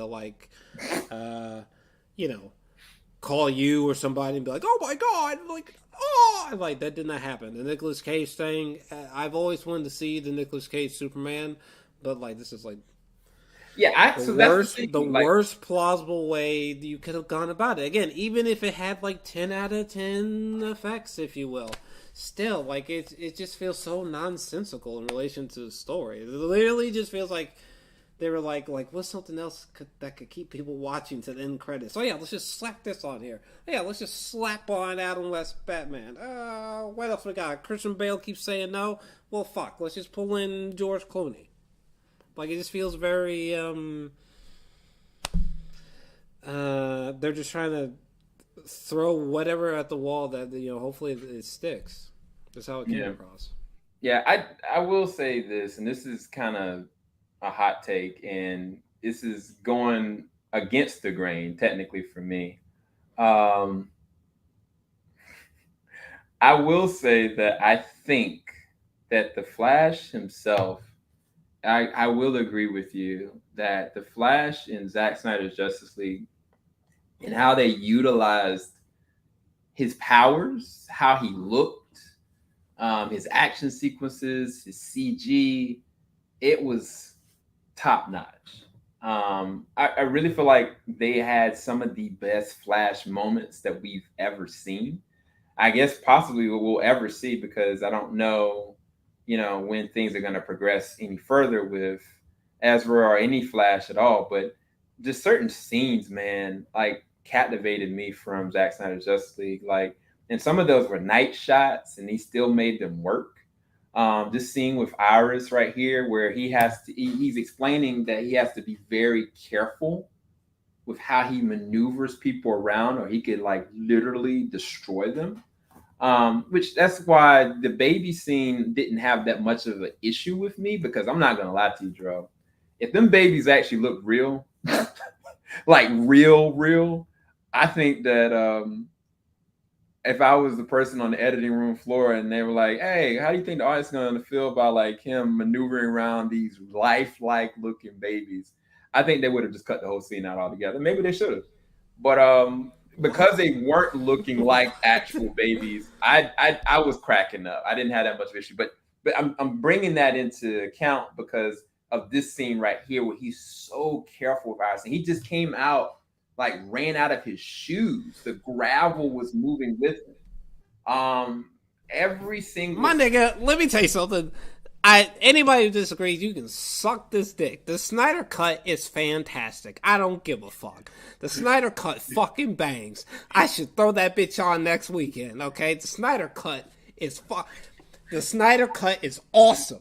Okay, listen, I don't give a fuck about these psychotic super fans. The Snyder Cut fucking bangs. Shout out to my nigga Zack Snyder, boy. The fuck this Flash movie. He should have got a chance. He should have got a chance to finish his vision. Those dirty cops. No. There's some dude, warrior, fella. There's some dude in the comment section. He said something about no more N-bombs or something. Shut up, nigga. Okay. The Snyder Cut bangs. He should have been able to finish his vision. I don't know why they allowed this trash movie to be made. How could they do this to my brother, Zach? I don't even think I'm a fan. I don't even think I'm a fan of this nigga. He's definitely made a lot of things that I really like or enjoy. But the Snyder Cut was so good, it's a disgrace he didn't get the finish. Okay, and I can't wait to see whatever the fuck it is, Rebel Moon or some bullshit. I don't even give a fuck what it's called, my nigga. I'm there day one. Oh man. Okay. Sorry, y'all. Okay, so yeah, like this scene right here, where like there's a whole bunch of rubble that's falling on some civilians, and the Flash is moving so quickly above them, it looks like a thundercloud. Like stuff like that. Like there are shots that you can literally pause the screen and like it's art. And that's one thing I always give Zach credit for is he can make something look gorgeous. And there are scenes. This is weird to say that the Batman scenes, whether they're Ben Affleck, whether they're Michael Keaton, like bang, like they're actually freaking dope. The scenes with even Supergirl, I think that they look like there's a scene where I think Supergirl is like picking up like a steel rod and just kind of like walking with it, and she just like knocks like Zod into the back of a ship. Like that hit really well. But like all the things that Barry was doing with his powers, like the focus and the actual delivery of it, like the issue is not as crowd pleasing as the way that it's been done before with Zach in a movie that technically didn't come out. It's weird to say. Because it's like when the Flash like makes a tornado with his abilities, or when he kind of understands how to like use the currents to push it. I was like, man, if this looked a little bit more sharper, bro, like some of this, like people would never forget it. So again, I'm bringing this in to this conversation because I'm not in the game of proving Jor-El wrong. I'm not in the game of proving anybody right. I just want to talk about the film because I do think that this merits a rewatch. I do think that there are good things about this film, and I do think it's very entertaining. But I think that certain things could have been tightened, that this could have been a well-oiled machine from beginning to end. But I do think that the scenes with Michael Keaton, bro, I mean, you hadn't talked about it yet, but bro, when he came down on them cats in the Russian facility and he was going ham. Like, I was like, this man is 70-something years old. Like, I kind of was like, I really wish they had just made the Batman Beyond movie, because if he's maneuvering around and okay with going this route, I would have loved to see him in that. And I don't know if you read the Kevin Smith or heard his podcast. If this movie would have done as good or just as good as the Batman, I think that they were actually considering Batman Beyond. they were actually moving forward with Michael Keaton as being Batman. I don't know who they would have gotten for Terry McGinnis, but at this point, like, I don't think it's gonna happen. That ain't happening. But that would have. I've always wanted to see that. I think the only good thing that I can say, because this wasn't our 1989 Batman, and this is an amalgam of different Batman, if they wanted to just do it, regardless of the money, they could. But yeah, I like, some of my positives were definitely all of his action moments. Like, it was just dope. And that may be the nostalgia in me, but like, seeing him actually being able to, one, turn his head to actually fight, but two, like, they gave Michael Keaton his flowers in this movie to me. They really did. I think we're on the last one of this. Go ahead.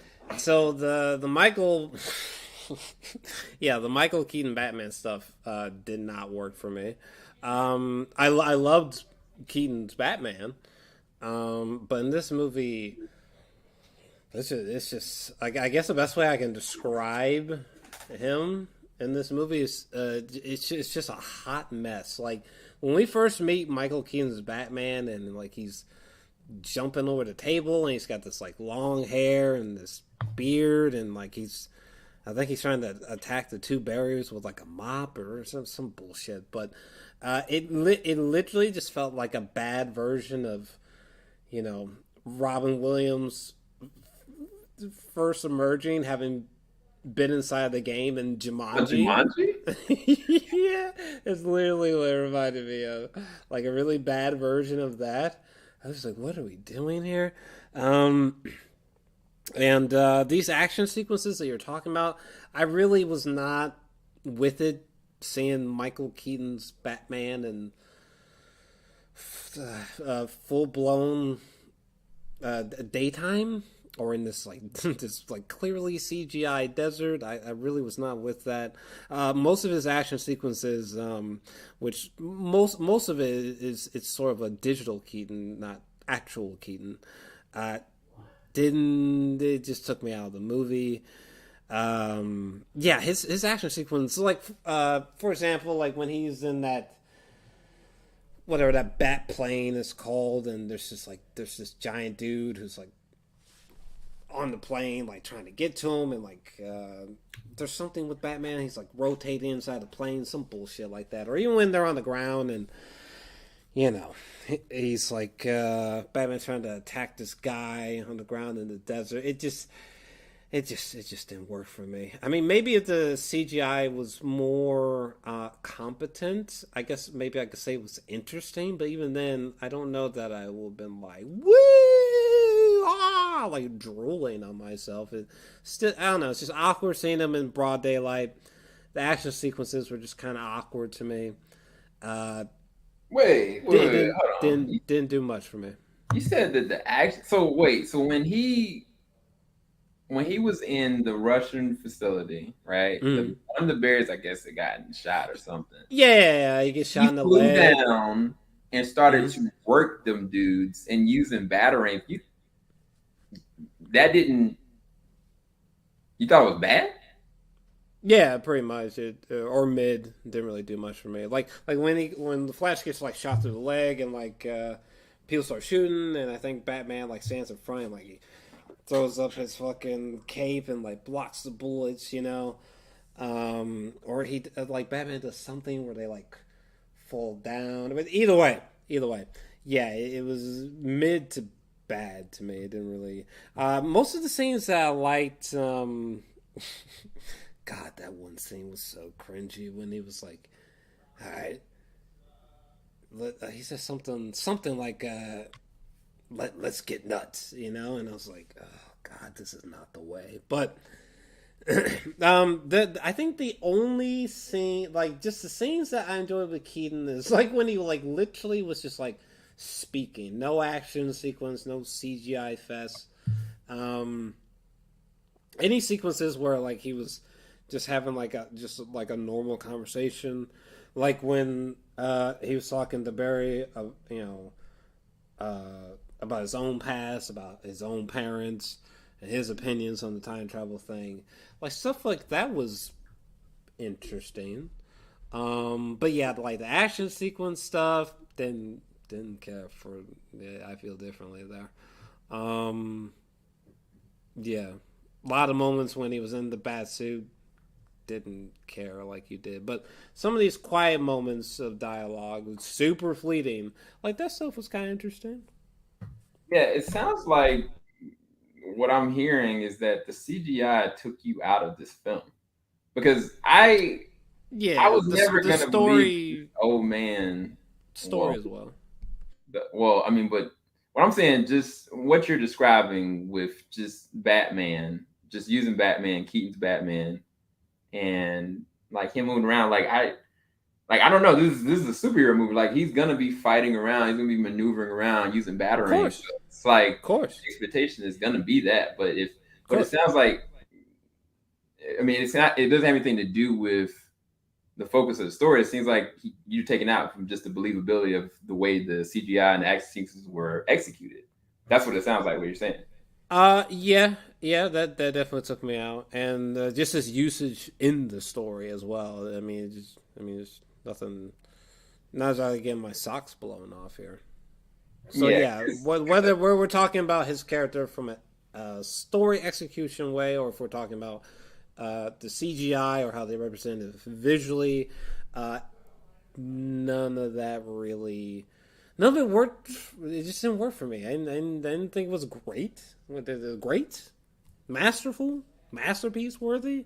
Yeah, well, calling one of my calling one of my mates and be like, "Oh my God, you will not believe this Michael Keaton Batman scene." Like, no, yeah, there's but nothing like that. I Nothing think like it's a that. question of whether or not I'm not saying is it great. I'm saying is it bad. That's the question. Yes, yeah, Okay, I think so. that's. I just Yeah, wanted to yeah, clarify that because yeah. for me, it's like one. But why? It's a mixture of bad and mid, to be because, super specific. yeah, because his when they when they said that his Batman was coming into this, I personally before the movie started questioned like how's that going to work? He's 70 something years old.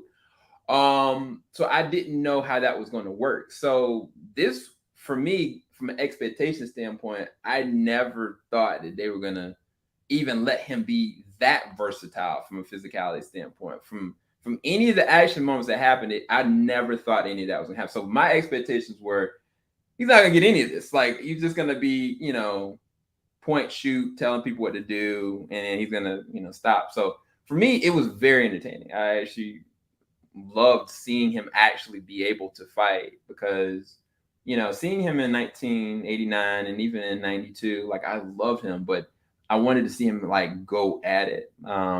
And so they finally did give that to me. So for me, it was gratifying. But yeah, I think that this is gonna kind of try to wrap it up at this point because at this point now, like I've already kind of stated that I had a very entertaining ride by this. Some people are saying that they really like Ben Affleck scenes. I did like Ben Affleck scenes. I thought that chase scene was actually freaking dope.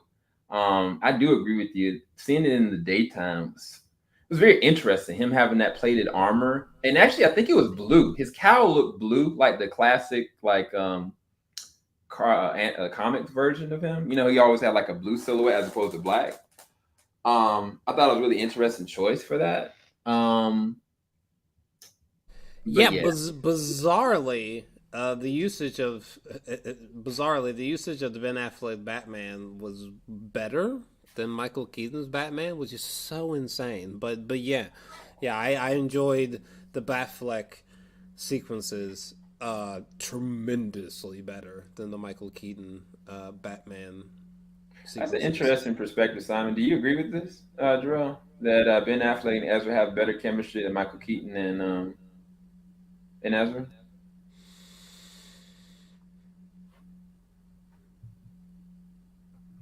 I don't know. I mean, I don't really. I Because don't know. I've they both literally had some never. really interesting scenes. Like the scene that he had with Keaton and talking about like him in the past, and even when Keaton was dying, I mean, I thought it worked, but it was weird. Like there is something about without the cows on. Like I don't know. It's that's a Yeah, good. better chemistry. I don't know. I don't know. It really doesn't matter for me. But yeah, I don't know. I don't know. I didn't really see Ezra having better chemistry with one than the other, in my opinion. Yeah. Okay. So I think this is good. We've gone 2 hours and 4 minutes, and this is probably the most we both will ever talk about this film, unless I do a spoiler Yeah, discussion. please get this movie away from me. Um, but yeah, any closing thoughts or questions for me, and then I'll do the same for you closing out. Just closing thoughts. Yeah, the back half of this movie is really bad. Like what's her name? Shit, I hit the mute button. What's her name? Feora or something?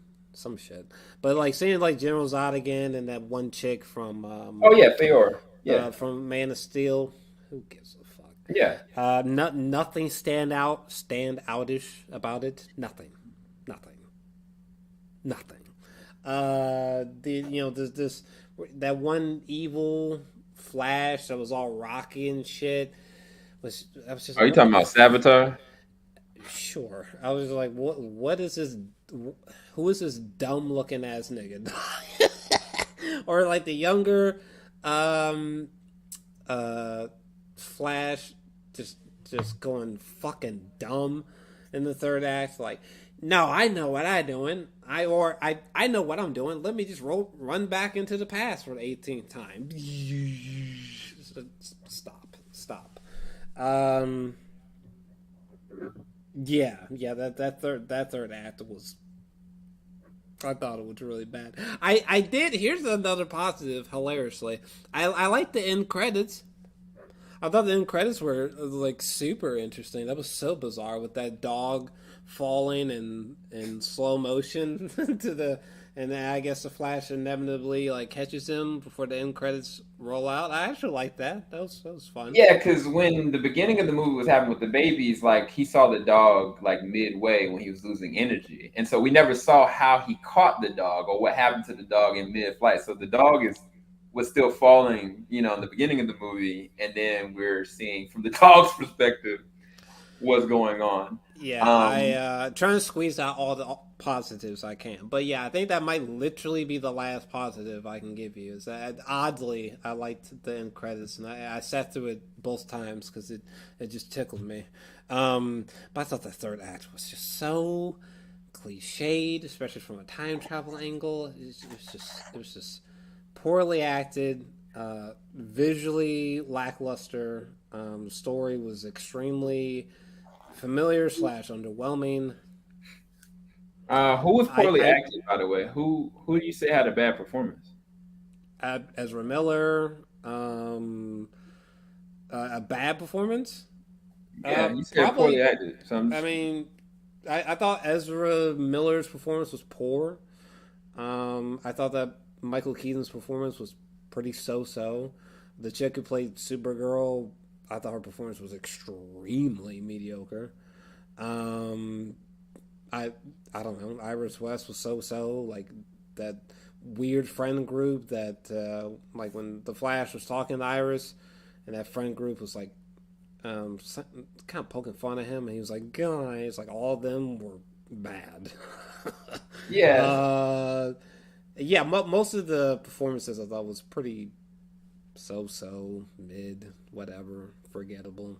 Like General Zod, Michael. There's another thing. This movie was so piss poor. I forgot that Michael Shannon was a boss in Man of Steel. He was a fucking absolute don in Man of Steel. That one chick, Feora, whatever the fuck, as fleetingly as she was used in Man of Steel, I thought she was fucking awesome in Man of Steel. Like stand outish awesome.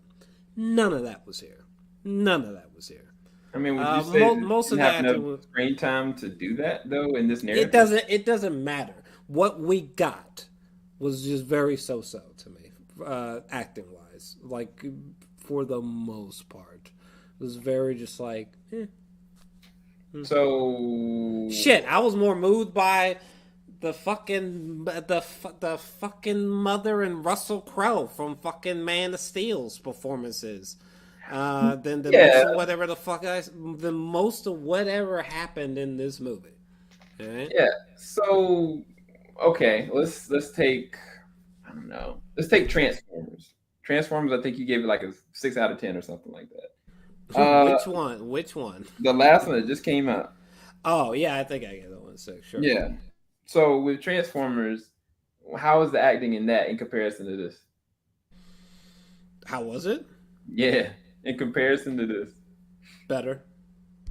Wait, you're saying the acting in Transformers, whatever the Beast movie is, was better than this movie? 100%. I thought that particularly shit. Actually, you're gonna have to give me a second because I don't remember any character. It's Daniel names. Fishback and it's Anthony Ramos. I'm just gonna bring it up. There's no way I'm going off memory. Sorry, I didn't think I was ever gonna think about that movie again.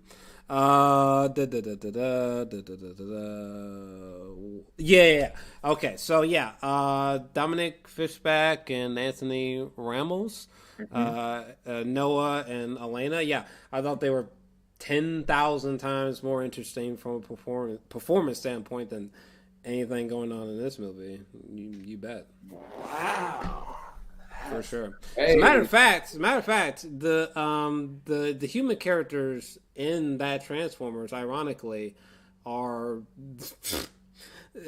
sounds so funny to say, but yeah, I thought the human characters in that Transformers movie was the most interesting human characters in any of the Transformers movies. Though I suppose there's a commendable nod that could be made to what was that, Bumblebee? Yeah, I liked that one.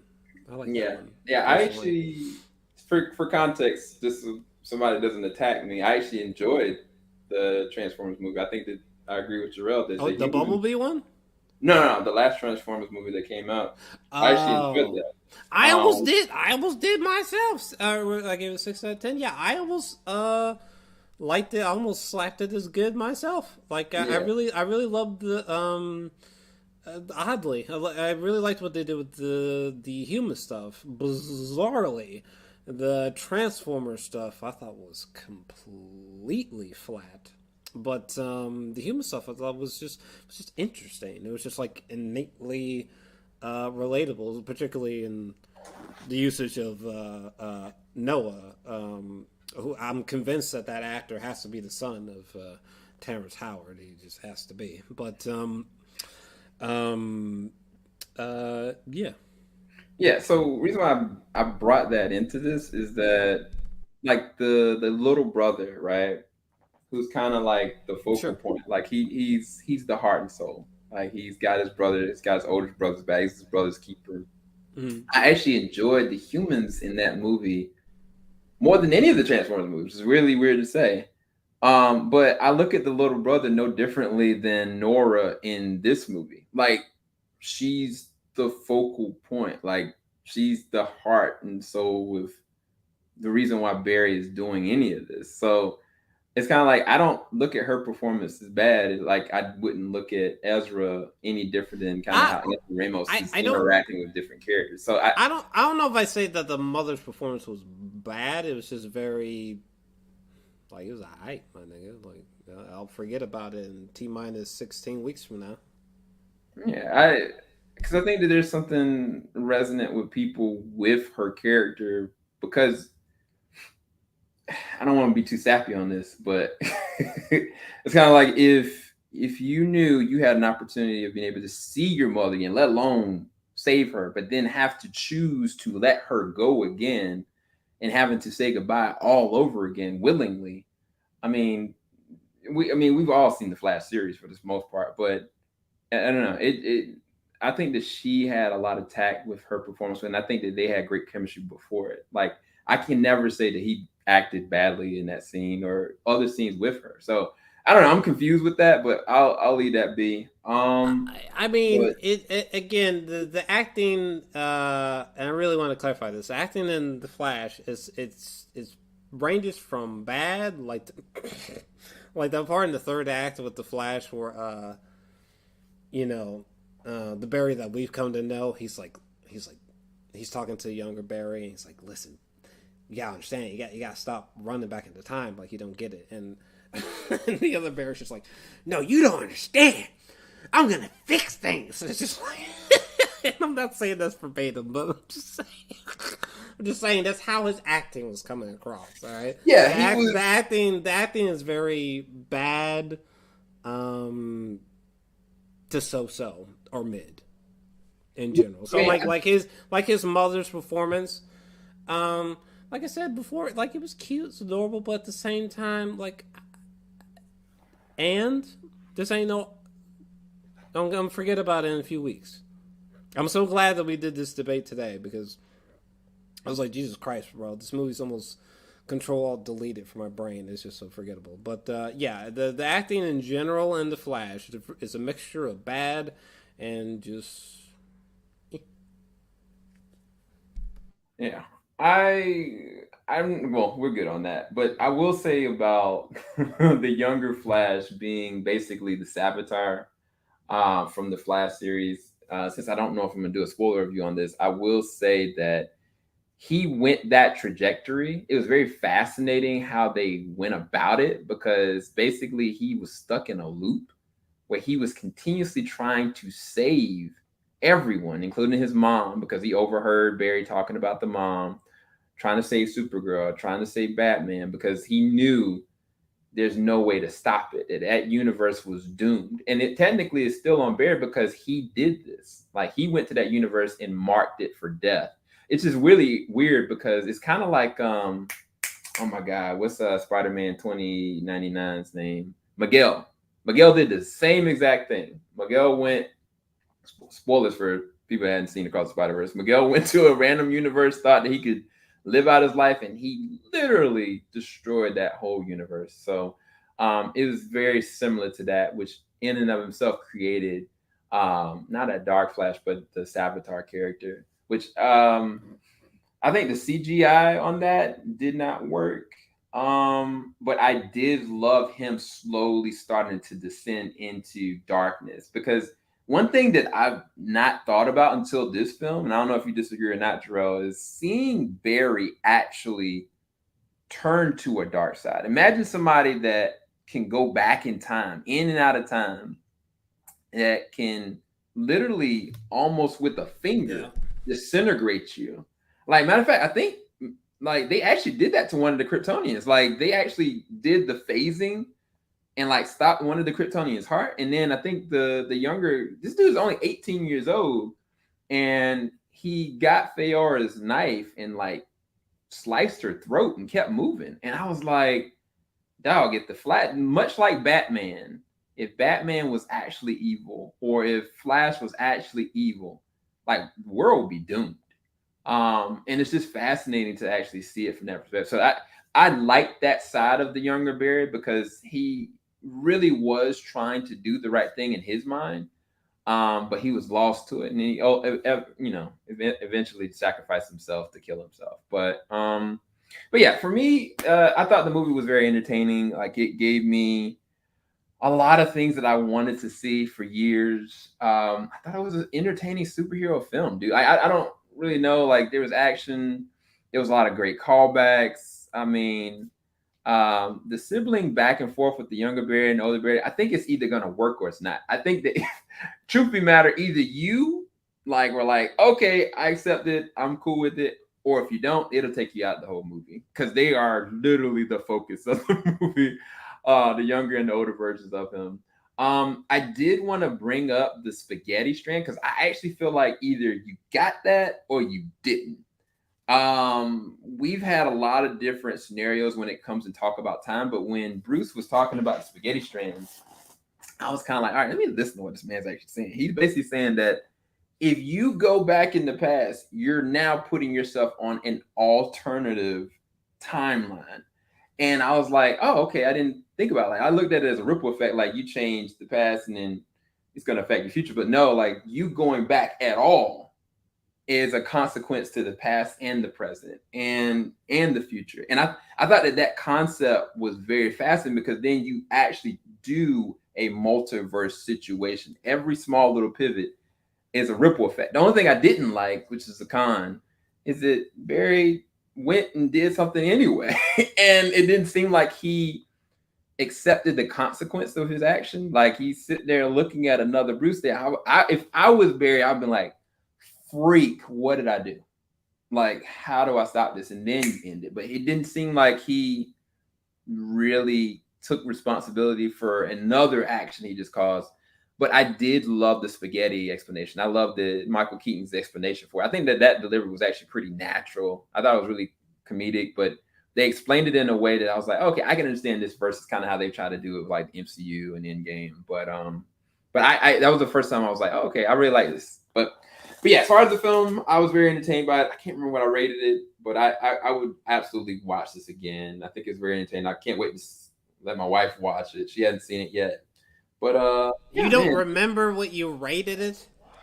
Yeah, I thought I put it as an 8.5 or 8 out of 10. I can't remember. I'd have to go back and check again. Because I can't remember what I originally rated it.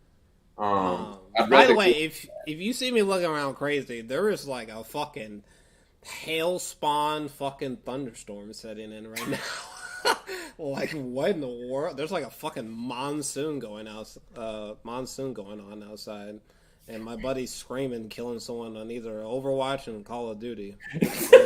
So something's brewing out there. Yeah, stay straight out in the streets, man. We had a really bad thunderstorm out here as well earlier today. Me and my son were caught up in it. But yeah, dude, I think that this was dope. Thanks for, picking my brain. Thanks for talking around it. Were you guys entertained? Let us know in the comment section below. Did you guys enjoy our back and forth for the past 2 hours and 20 minutes?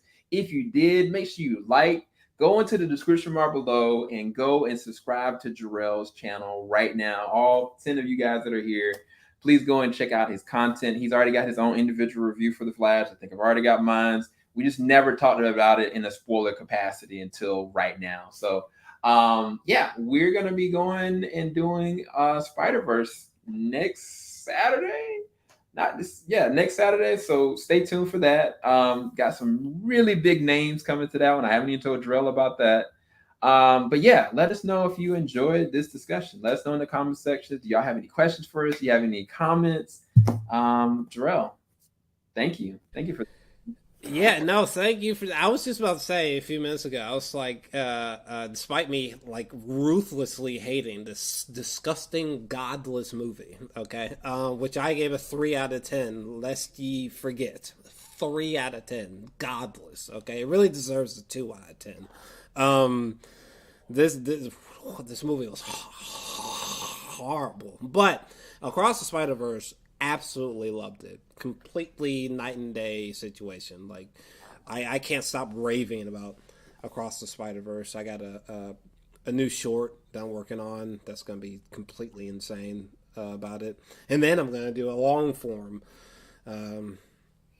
just my own thing talking about the movie. I completely obsessed with Across the Spider-Verse. The true artistry, which is not this movie. I'll say this on record. We can agree to that. I would never put this in the same wheelhouse as that, but I do think that they can coexist without any issue. And for me, I was not only entertained by this one, I enjoyed it.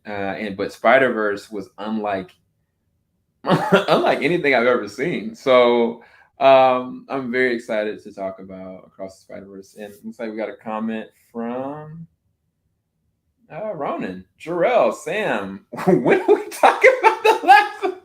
We need to. Let's set it up. This was such a great conversation, bro. Make sure you save this to the Google Drive, because like I need to upload my version of this immediately, so it gives me more time to release these mind melting shorts that I'm working on. Because, dude, this was a great conversation, genuinely.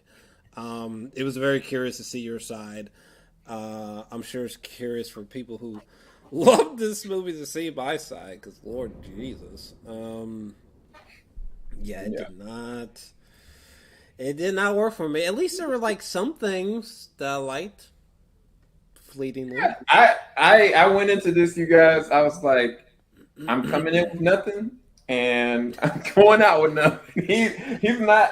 I told Jor was like, why do you want to do this? And like, what are you trying to get? I was like, I just want to have the conversation. He's right. Like, why you want to do this? I still don't understand. Like, this movie, of all the movies you wanted to debate, this is the one you wanted to debate? Why? Yeah, I think this is a good one. So let's see, lowdown. I was entertained. Were you talking about? You entertained by the movie or this discussion? Probably the movie. Okay. If I had to suspect, probably the movie. Which, hey, listen, God bless you. Okay, if you loved or liked this movie, listen, God bless you. May He keep you. May He wrap you in the warmth of His embrace. Okay, but that was not me. Okay. Did you guys hear that? Please tell me that you heard this, because there's like a borderline hurricane outside. It's insane. I heard it. We're gonna go so Jor-El can find safety wherever he is. But again, make sure you go down to the description bar below. Subscribe to Jor-Els Alexandria. Thank you guys so much for watching this for 2 hours and 25 minutes. That's insane. We out, people. We gotta go. Peace. Falling out the top of the I can see the skyline, 50 mile radius on my timeline. Ain't nothing